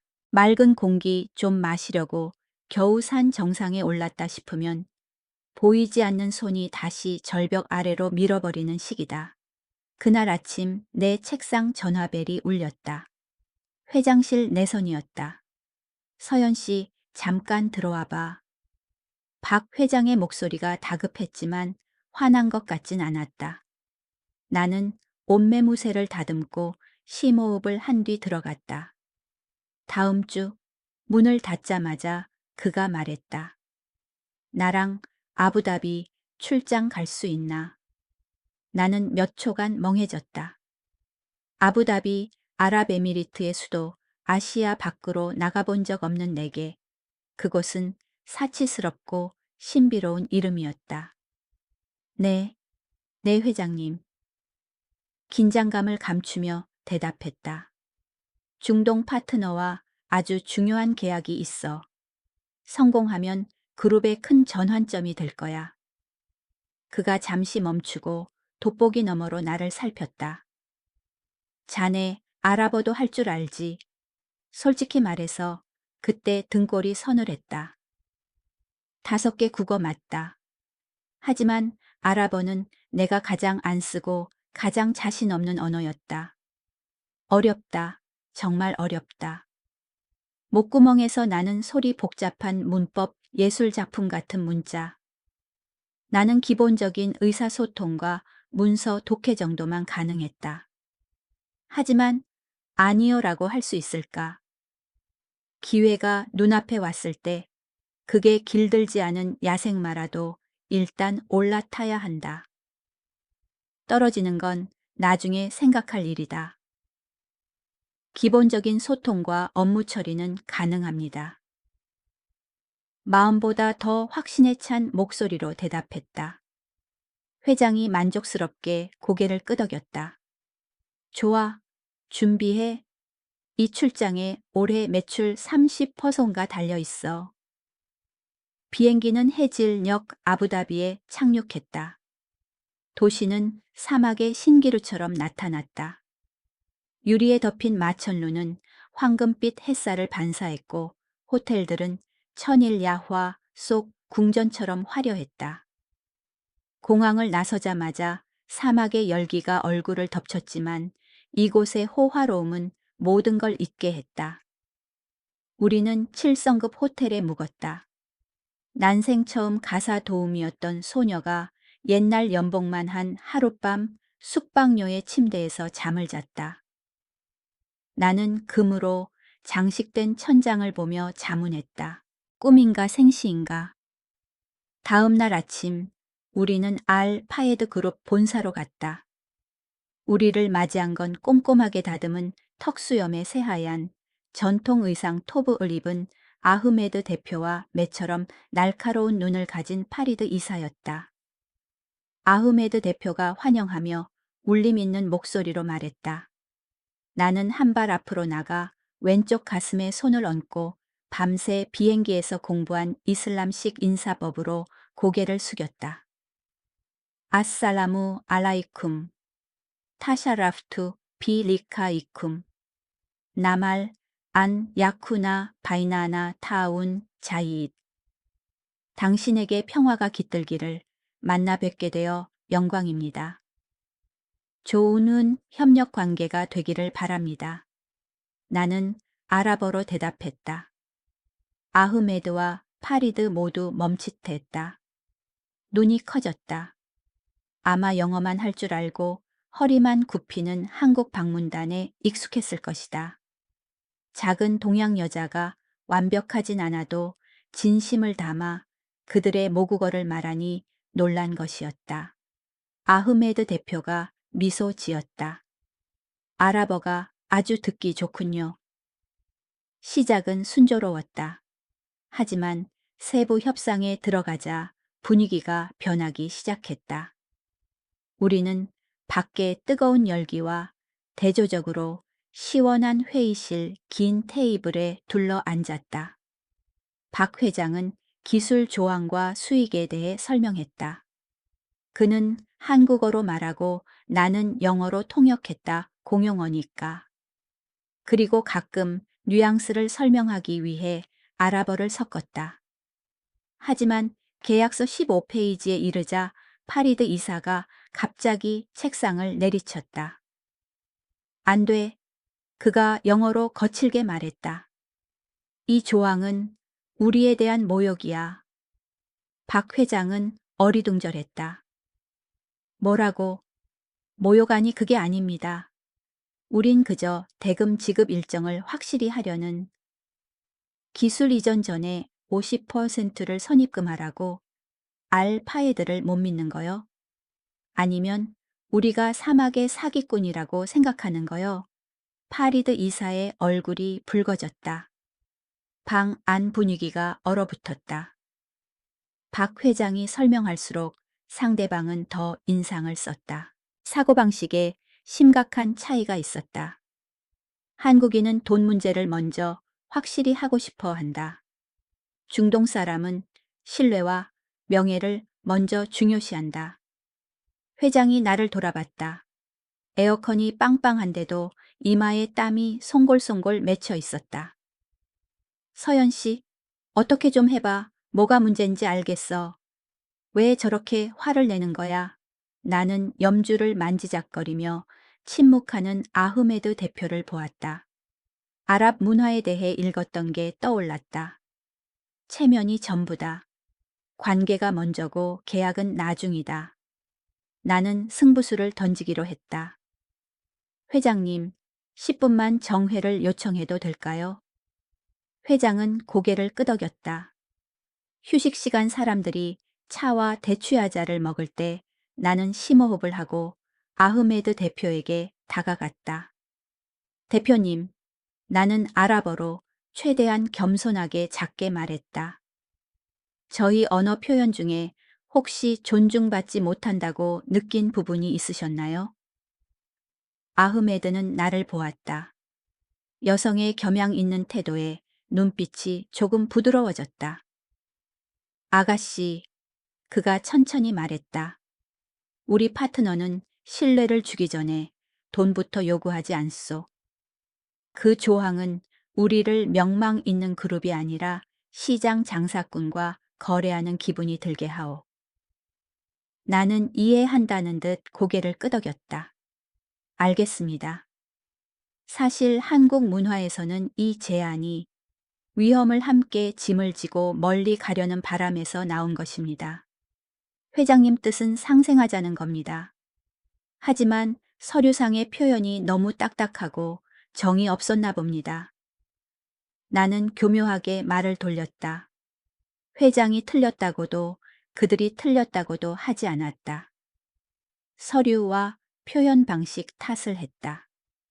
그리고 아랍인들이 듣기 좋아하는 존중과 장기적 파트너십을 강조했다. 아흐메드의 표정이 풀렸다. 진짜 뜻이 함께 짐을 지는 거라면 다시 생각해 볼 수 있지.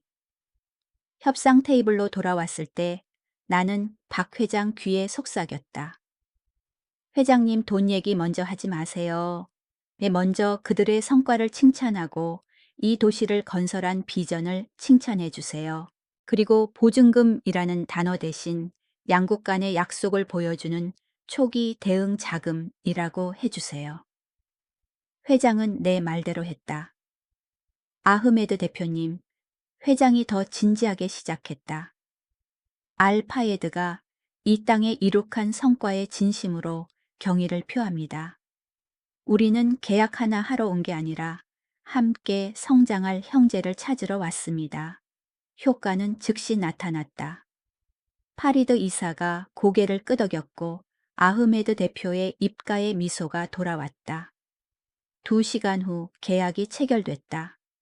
작별 악수를 할 때 아흐메드 대표가 내 손을 잡았다. 드물고 정중한 제스처였다. 이서연 씨, 당신 덕분에 좋은 친구를 놓치지 않았소. 당신은 언어만 통역한 게 아니라 마음을 통역했소. 다음 날 현지 언론이 체결식 소식을 보도했다. 놀랍게도 경제면 구석에 작은 기사 제목이 떴다. 한국의 비밀 병기, 문화 장벽을 허문 여성 통역사.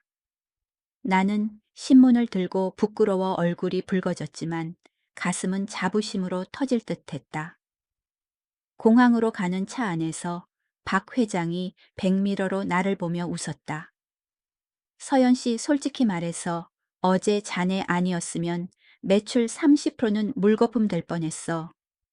자네가 날 살렸어. 운이 좋았을 뿐입니다. 작게 대답했다. 아니, 그가 고개를 저었다. 진지했다. 실력이야. 자네는 단어가 아니라 사람을 이해하니까. 앞으로 비서실 대외 업무는 자네가 총괄해. 난 자네 말고 아무도 안 믿어. 나는 비행기 창밖으로 몽글몽글 떠있는 흰 구름을 보았다. 나 이서연은 날고 있다. 문자 그대로, 그리고 비유적으로도. 하지만 그거 아세요? 자연의 법칙은 이렇다. 높이 날수록 공기는 희박해지고 바람은 거세진다. 나는 천국에 닿았다고 순진하게 생각했지만 사실 태풍의 눈으로 날아가고 있었다. 한국으로 돌아온 날 서울 하늘은 잿빛이었고 큰 비를 예고하고 있었다. 그리고 사무실에 들어서자마자 그 비가 내 인생에 쏟아졌다. 변화는 시끄럽지 않게 이끼처럼 은밀하게 퍼져나갔다. 시작은 회장의 눈빛이었다. 아부다비에선 그렇게 살갑던 그가 여기선 차갑고 멀게 느껴졌다. 복도에서 만나도 가볍게 고개만 끄덕이고 모르는 사람처럼 지나갔다. 나는 스스로 위로했다. 바쁘시니까. 그룹 회장이잖아. 하지만 비서실 공기는 변명할 수 없었다. 내가 들어가자 활기차던 대화가 뚝 끊겼다. 사람들은 모니터에 코를 박았고 타자 소리만 건조하게 울렸다. 몇 주 전 내게 사과했던 최지은이 다시 익숙한 비웃음을 띠고 나를 보았다. 하지만 이번엔 경멸뿐만 아니라 잔인한 승리감이 서려 있었다. 서연 씨 왔어. 그녀가 상냥한 척 가식적으로 물었다. 중동 출장 어땠어? 재밌었다며 신문에도 났다면서. 일이 잘 풀렸을 뿐이에요. 불안감을 느끼며 대답했다. 아, 잘 풀렸지. 그녀가 말을 느리며 옆 사람에게 윙크했다. 회장님이랑 갔는데 또 7성급 호텔이라며 안 풀릴 수가 있나. 소문이 꽤 흥미롭던데. 무슨 소문이요? 내가 쏘아붙였다. 아무것도 아냐. 그냥 궁금해서. 근데 인정해, 서연 씨 진짜 대단해. 회장님 모시는 게 아주 지극정성이라며.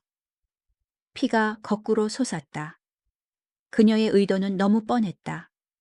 내가 회장과 부적절한 관계라는 소문이다. 내 성공이 능력이 아니라 몸 때문이라는 소문. 소리 지르고 싶었다. 저 비열한 웃음을 깨부수고 싶었다. 하지만 그럴 수 없었다. 한국에서 사내 스캔들은 사실 여부와 상관없이 여자에게 사형 선고나 다름없다. 점심시간 화장실로 도망쳤다. 그리고 드라마의 뻔한 레퍼토리처럼 밖에서 속삭이는 소리를 들었다. 그 이서연이란 여자 회장님 내연녀라며. 확실해. 원래 병이 닦던 애가 갑자기 조수되고 해외 출장도 따로 가고. 생각해봐. 상사랑 자지 않고서야 어떻게 그런 기회가 생겨. 소름 돋는다. 얼굴은 순하게 생겨가지고 수완이 좋네. 병이 뚜껑 위에 앉아 귀를 막았다. 뜨거운 눈물이 쏟아졌다. 심장이 쥐어짜듯 아팠다. 왜 여자들은 이런 더러운 이야기로 서로를 진흙탕에 처박아야 하나. 그날 오후 탕비실에서 강 차장을 만났다. 항상 나를 지켜주던 유일하게 믿는 남자. 하지만 그 역시 내 눈을 피했다. 서연 씨, 그가 작게 머뭇거리며 말했다. 요즘 좀 조심하는 게 좋겠어요. 차장님도 그 소문 믿으세요? 떨리는 목소리로 물었다. 그가 한숨을 쉬며 주위를 살폈다. 믿고 안 믿고의 문제가 아닙니다. 여기선 여론이 양날의 검이에요. 당신이 너무 튀니까 많은 사람이 눈엣 가시로 여겨요. 회사란 곳이 복잡합니다. 너무 눈에 띄지 마요. 차장님마저 나보고 숨죽이라고 한다. 나는 완전히 고립되었다.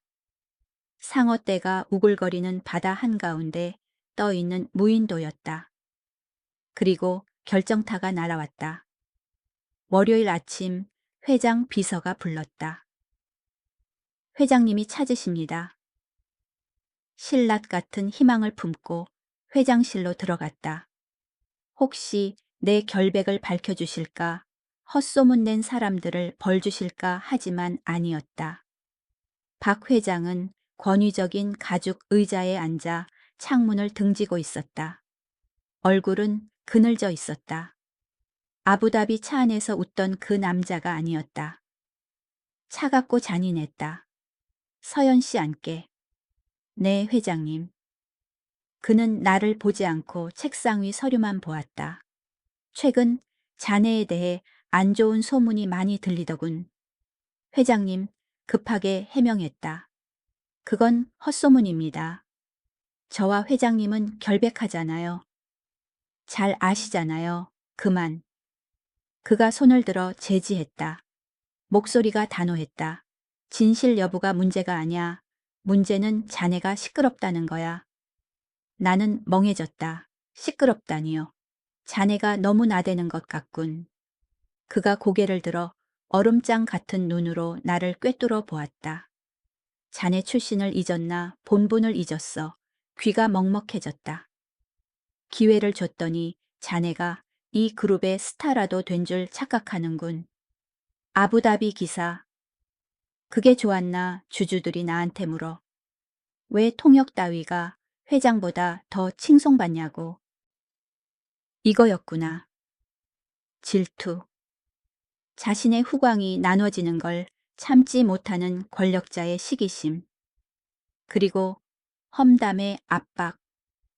그는 자신의 명예를 지키기 위해 나를 희생양으로 삼기로 한 것이다.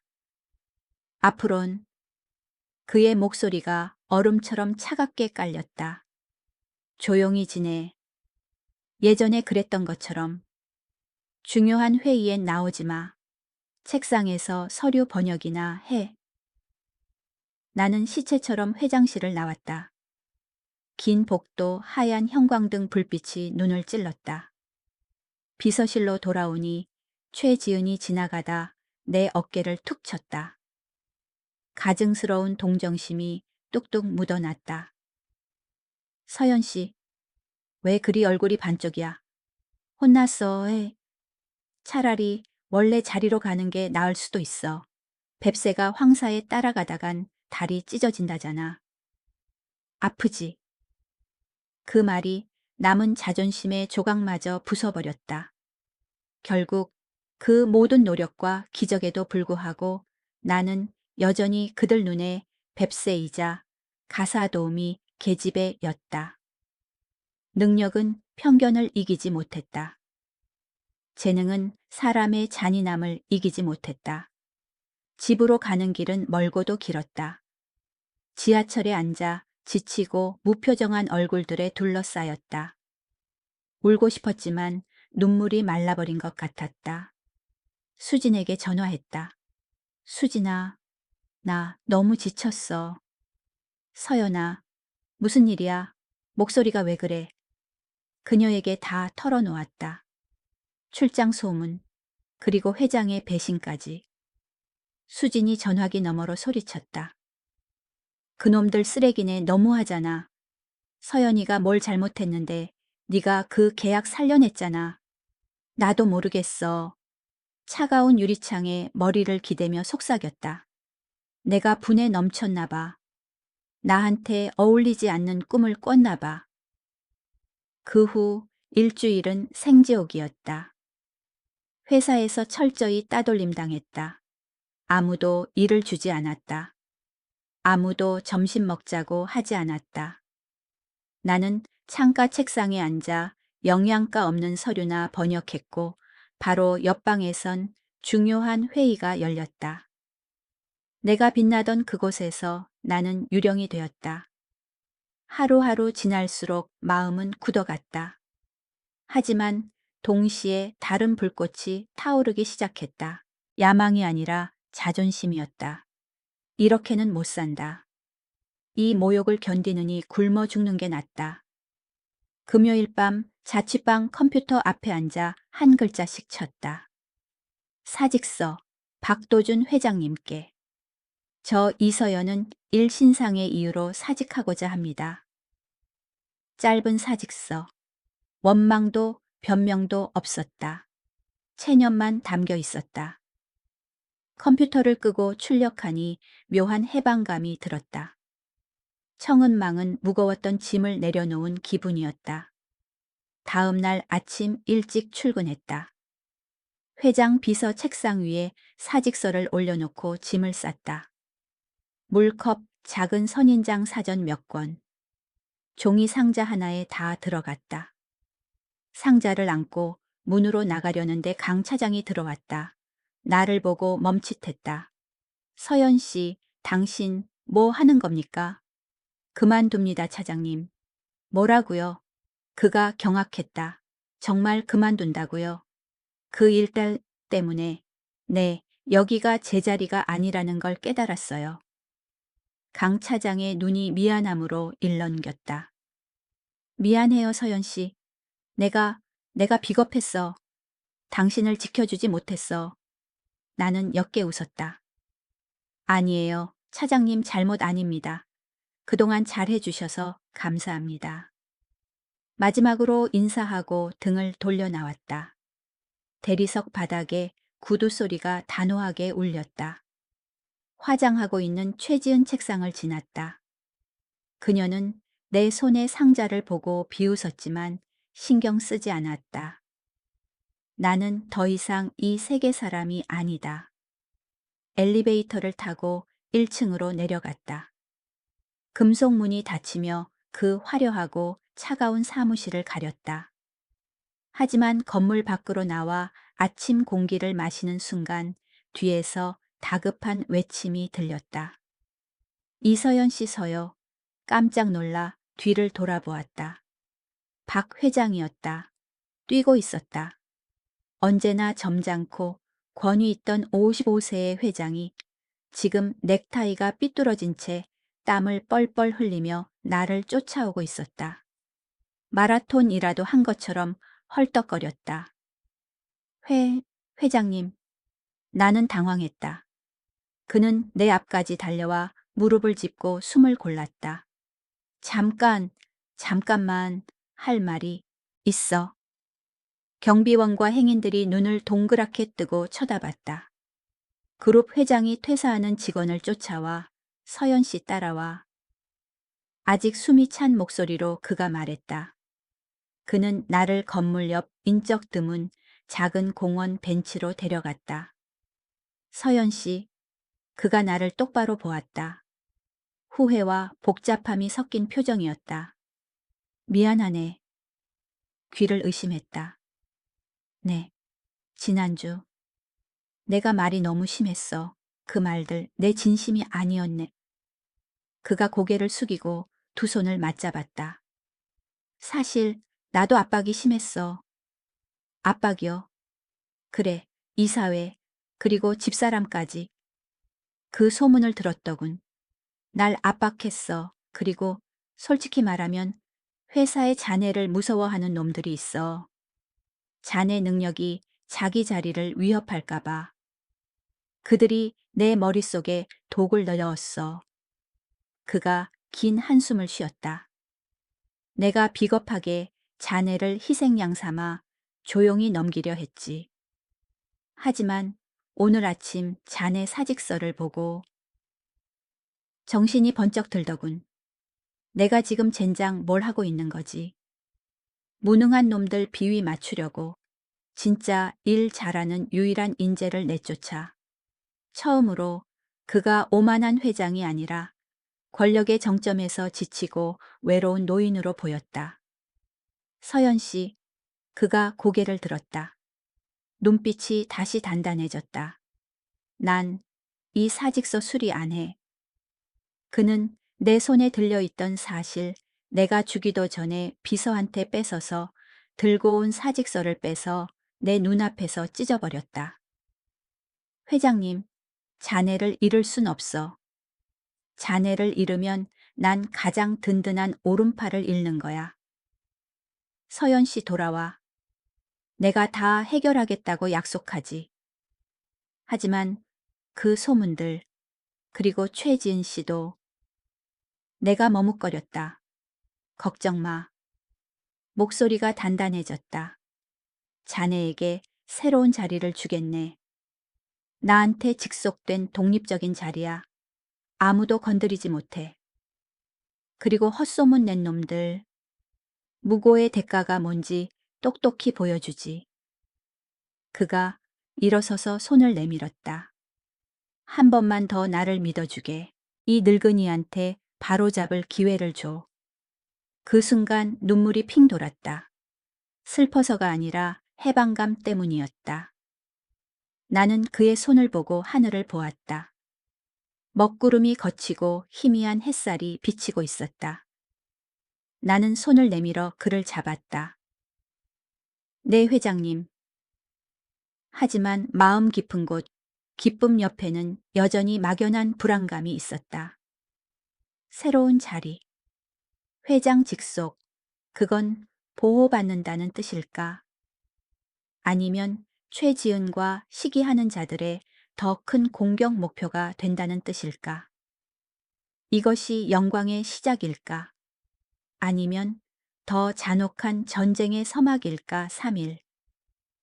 내가 집에서 천장을 보며 이게 꿈인지 아닌지 자문하며 보낸 시간이다.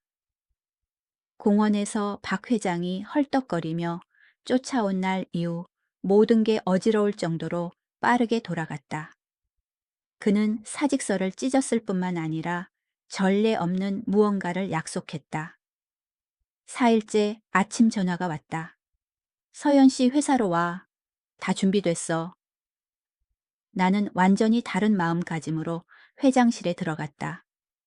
가사 도우미의 두려움도 핍박받는 직원의 억울함도 없었다. 고개를 들었다. 방에는 박 회장 외에 한 사람이 더 있었다. 강민혁 차장이었다. 아니, 가슴에 달린 새 명패를 보니 강민혁 부장. 서연 씨 앉아. 박 회장이 소파를 가리켰다. 예전엔 먼지나 닦았지 감히 앉을 엄두도 못 냈던 자리다. 지난 일을 곰곰이 생각했네. 자네 같은 인재가 남 밑에서 일하는 건 낭비야. 위험하기도 하고. 그가 두툼한 서류철을 밀어주었다. 이사회 직속으로 새로운 부서를 만들기로 했어. 이름은 글로벌 소통팀이야. 그룹의 모든 대외 업무 문화 및 언어 전략을 처리하는 팀이지. 그가 나를 신뢰 가득한 눈으로 보았다. 서연 씨, 자네가 팀장을 맡아주게. 심장이 한 박자 멈춘 듯 했다. 팀장이라니 그거 아세요? 대학 시절 가장 허황된 꿈속에서도 외교관이나 고위 통역사를 꿈꿨지. 가사 도우미에서 단숨에 한국 굴지의 대기업 신설 부서 팀장이 되는 건 상상 밖의 일이었다. 회장님, 정말 제게 그 자리를 맡기시는 겁니까? 목소리가 떨렸다. 자네보다 적임자는 없어. 회장이 단언했다. 자네에겐 밖에 MBA 출신들이 없는 게 있어. 문화를 이해하고 사람 마음을 읽는 능력. 독일에서, 중국에서, 중동에서 증명했잖나. 강 부장이 미소 지으며 따뜻하게 바라보았다. 축하합니다, 이 팀장님. 잘 해낼 거라고 확신해요. 당신이라면 분명 성공할 겁니다. 나는 권력 있는 두 남자를 보고 내 손을 내려다보았다. 세제 때문에 갈라졌던 손이 이제 인생 역전의 기회를 잡고 있다. 무서운가? 물론이다. 질투가 또 닥칠까봐 무섭다. 리더십이 부족할까봐 무섭다. 하지만 단어장을 외우며 밤새우던 밤들 바닥을 닦으며 고개 숙이던 날들을 떠올렸다. 다시 돌아갈 순 없다. 회장님, 심호흡을 했다. 제가 잘할 수 있을까요? 당연하지. 회장이 껄껄 웃었다. 그리고 자네의 첫 번째 특권. 팀원은 자네가 직접 뽑아. 누구든 원하는 사람으로 정원을 주지. 일주일 후. 나는 15층 새 사무실로 옮겼다. 바닥부터 천장까지 유리창이 있는 넓은 방이었다. 남산 타워가 파란 하늘에 우뚝 솟아있고 한강이 은처럼 반짝였다. 문에 붙은 명패를 만져보았다. 글로벌 소통팀장 이서연. 금속의 차가움이 손끝에 전해졌지만 속은 불처럼 뜨거웠다. 이 문에 도달하기까지 너무 먼 길을 왔다. 가장 먼저 채용을 시작했다. 화려한 이력서나 백은 보지 않았다. 열정이 있는 사람을 찾았다. 지방대 출신이라 저평가받지만 눈빛이 살아있고 영어를 유창하게 하는 정수민을 뽑았다. 말수는 적지만 중국어 문서를 점 하나까지 예리하게 번역하는 이현주 씨를 뽑았다. 그리고 관광 가이드 출신이라 사무 전문성 부족 취급을 받던 하지만 실전 경험이 풍부한 박준호 씨를 뽑았다. 첫 회의 분위기는 묘했다. 그들은 소문만 무성한 신임 상사, 즉 나를 호기심과 경계심 섞인 눈으로 보았다. 반갑습니다. 화이트보드 앞에 서서 최대한 진심으로 웃었다. 이서연입니다. 저에 대한 소문 많이 들으셨을 겁니다. 하지만 여기 이 방에서 우리는 과거를 이야기하지 않습니다. 미래를 이야기합시다. 전 여러분이 필요하고 여러분을 믿습니다.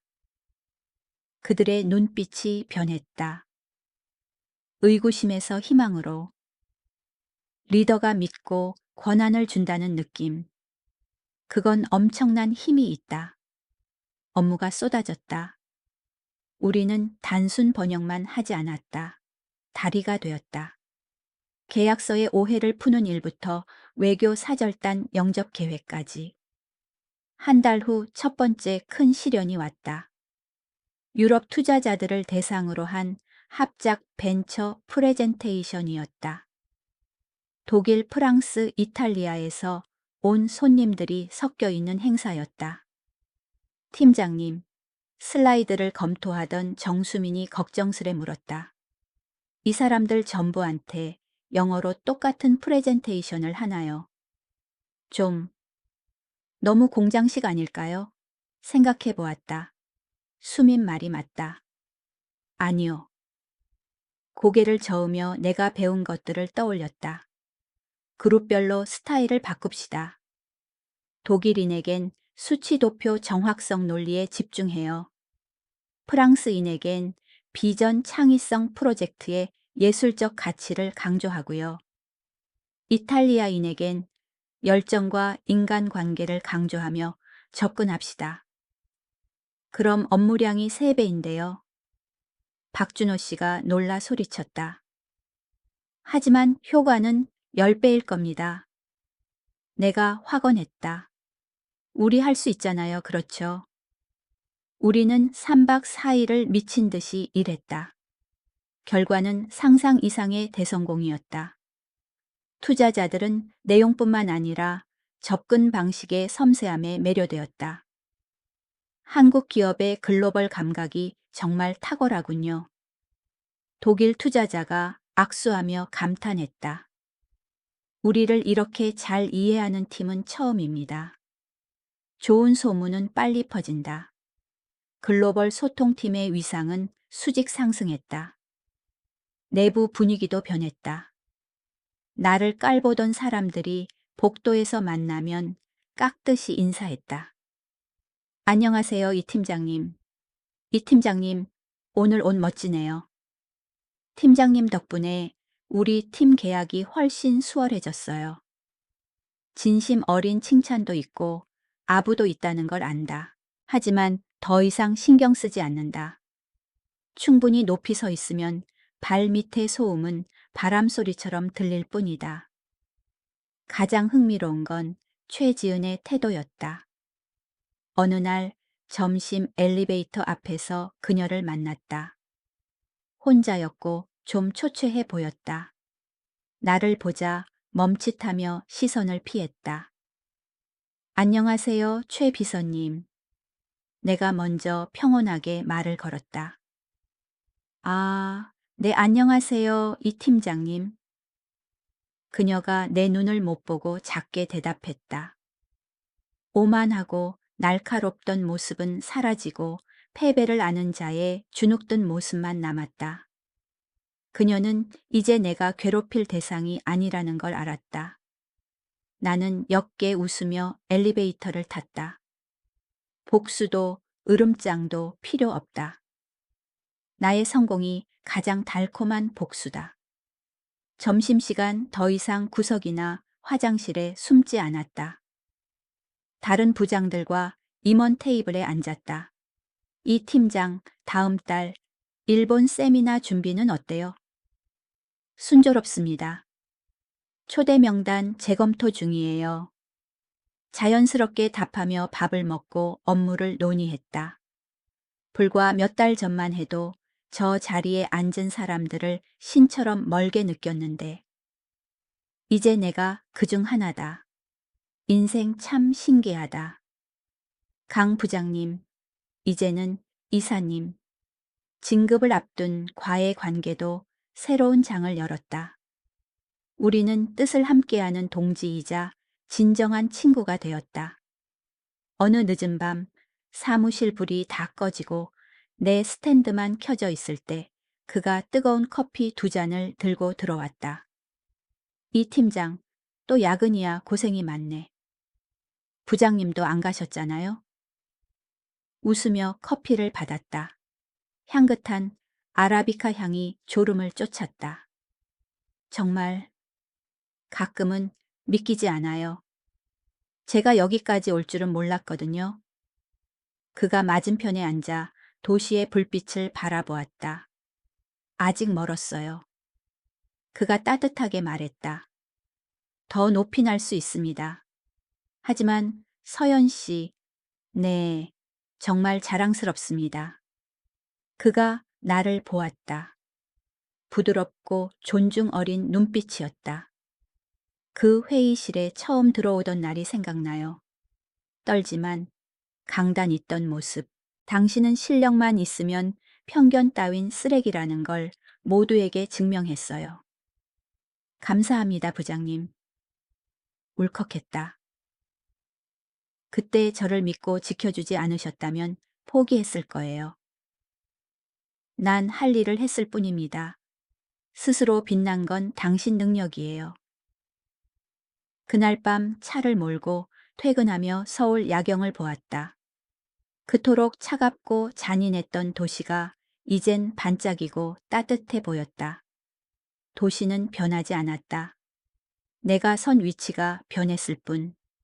시간은 화살처럼 빠르게 흘러 1년이 지났다. 이서연이라는 이름은 통역과 대외 업무, 업계의 브랜드가 되었다. 하지만 가장 큰 변화는 명성이나 돈이 아니라 내 마음가짐에 있었다. 낙엽이 진 어느 가을날 회장이 나를 불렀다. 이 팀장 새로운 CSR 기업의 사회적 책임 프로젝트를 생각 중인데 아이디어 있나 회장을 보는데 머릿속에 번뜩이는 생각이 스쳤다. 오랫동안 품어온 생각이었다. 회장님, 특별한 인재 양성 프로그램을 만드는 건 어떨까요? 특별하다니. 어려운 환경에 처한 스펙은 없지만 언어의 재능과 열정이 있는 사람들에게 기회를 주는 프로그램이요. 마치 옛날의 저처럼요. 박 회장은 잠시 침묵하더니 책상을 치며 눈을 반짝였다. 꿈의 다리, Dream Bridge. 이름은 그거야. 훌륭해 진행하게. 그렇게 꿈의 다리 프로그램이 탄생했다. 학력 무관 출신 무관, 오직 능력과 의지만 본다는 파격적인 선발 기준 때문에 언론이 떠들썩했다. 면접날 나는 심사위원석에 앉았다. 문이 열리고 김유나라는 20대 초반 여학생이 들어왔다. 낡았지만 다림질 잘 된 옷을 입고 있었다. 고졸의 편의점 야간 알바로 동생을 부양하지만 유튜브로 독학한 영어가 놀랍도록 유창했다. 다음은 정우성 씨. 30대 중반 기계 공장에서 일해 손에 기름때가 배었지만 중국어 뉴스를 술술 읽어냈다. 그들을 보며 과거의 거울 속에 비친 나를 보는 것 같았다. 사회가 잊어버린 사람들, 먹고 사는 문제의 먼지 속에 묻힌 원석들. 환영합니다. 목이 메었다. 우리 함께 성장해봐요. 3개월의 교육이 지났다.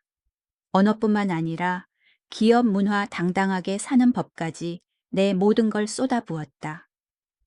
일기 수료식이 그룹 대강당에서 성대하게 열렸다. 회장 임원진 전 직원이 모였다. 강 부장이 귀에 속삭였다.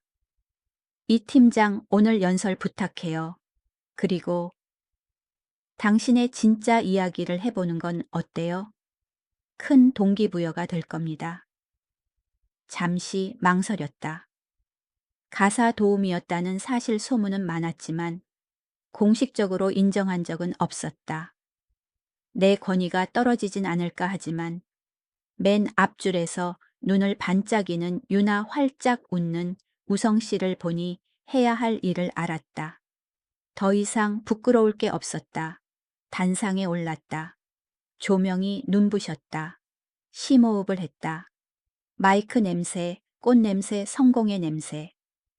안녕하십니까? 글로벌 소통팀장 이서연입니다. 우레와 같은 박수. 박수가 잦아들길 기다렸다가 차분하게 말을 이었다. 오늘 수료생 여러분을 축하하기 전에 비밀 하나를 말씀드리고 싶습니다. 제 인생 이야기입니다. 강당이 조용해졌다. 호기심이 얼굴마다 피어올랐다. 3년 전 한마디 한마디 천천히 말했다. 저도 이 건물에 있었습니다. 하지만 단상위가 아니었습니다. 화장실에서 대걸레와 더러운 물통을 들고 있었습니다. 저는 가사 도우미였습니다. 객석에서 아 하는 탄식이 파도처럼 번졌다. 신입 사원들은 눈을 동그랗게 떴고 늙은 임원들은 눈을 가늘게 떴다. 제 머릿속엔 5개의 국어가 있었지만 사람들은 제가 입은 앞치마만 보았습니다. 꿈이 있었지만 현실은 고개를 숙이게 했습니다. 카메라 렌즈를 아래에 앉은 사람들을 똑바로 쳐다보았다. 하지만 어느 날 저는 제 작은 용기를 다해 말했습니다. 제가 할 수 있습니다. 그 순간이 모든 걸 바꿨습니다. 제가 다른 사람으로 변한 게 아닙니다. 나 자신일 권리를 되찾은 것입니다. 꿈의 달이 수료생들을 보았다. 김유나는 입을 틀어막고 울고 있었다. 여러분도 마찬가지입니다. 출발점이 낮을 수 있습니다. 무시당했을 수도 있습니다. 하지만 그것이 여러분을 정의하지 않습니다. 중요한 건 지금 이 순간부터 어떻게 걷느냐입니다. 활짝 웃었다. 지금까지 중 가장 환한 미소였다. 과거 때문에 자격 없다는 말은 절대 듣지 마십시오. 여러분의 실력으로 말하게 하십시오. 졸업을 축하합니다. 정우성 씨가 벌떡 일어나 힘차게 손뼉을 쳤다. 유나가 일어났다. 강 부장, 박 회장. 강당 전체가 기립했다. 천둥 같은 박수가 끝없이 이어졌다. 뜨거운 눈물이 흘러내렸다. 이번엔 서러운 짠맛이 아니었다. 달콤했다. 나의 아픈 과거가 가장 빛나는 훈장이 되었고 누군가의 등대가 되었다. 시기 끝나고 수료생들이 나를 둘러쌌다. 팀장님, 정말 멋져요. 저도 팀장님처럼 될래요. 저도 할 수 있다는 믿음을 주셔서 감사합니다. 강 부장이 옆에서 손수건을 건네며 자랑스럽게 보았다. 이 팀장 당신은 훌륭한 리더일 뿐만 아니라 진짜 스승이야. 길을 연 사람이라고. 아직 갈 길이 멉니다. 눈물을 닦으며 웃었다. 아니, 이제 혼자 가는 게 아니잖아. 그날 밤 집으로 가는 지하철에서 나는 여전히 삶을 구경하는 지하철이 좋다. 수진에게 전화했다. 수진아, 나 정말 행복해. 목소리 들으니 알겠다. 왜 또 무슨 대형 사고 쳤어? 수백 명 앞에서 내 과거 다 얘기했어. 정말 너 진짜 용감하다, 서연아. 네가 자랑스러워. 지하철 창문에 비친 내 모습을 보았다. 세련된 정장을 입고 눈빛이 단단하고 평온한 여자. 3년 전 마르고 겁에 질렸던 가사 도우미와는 하늘과 땅 차이다. 하지만 사실 그녀는 여전히 나다. 언어를 사랑하고 성실한 이서연이다. 다만 이제 그녀는 자신의 무대를 찾았을 뿐이다. 가사 도우미 이서연에서 팀장 이서연으로, 그리고 이제 누군가의 희망으로. 인생은 참 독특한 방식으로 공평하다는 걸 깨달았다. 당신을 진흙탕에 처박을 수도 있지만 가슴 속에 꿈의 씨앗을 품고 있다면 그 진흙탕이야말로 꽃을 가장 화려하게 피울 수 있는 곳이라는 것을. 새로운 시작은 언제나 가능하다. 믿어지는가? 나는 믿는다. 내가 그 이야기를 살았으니까.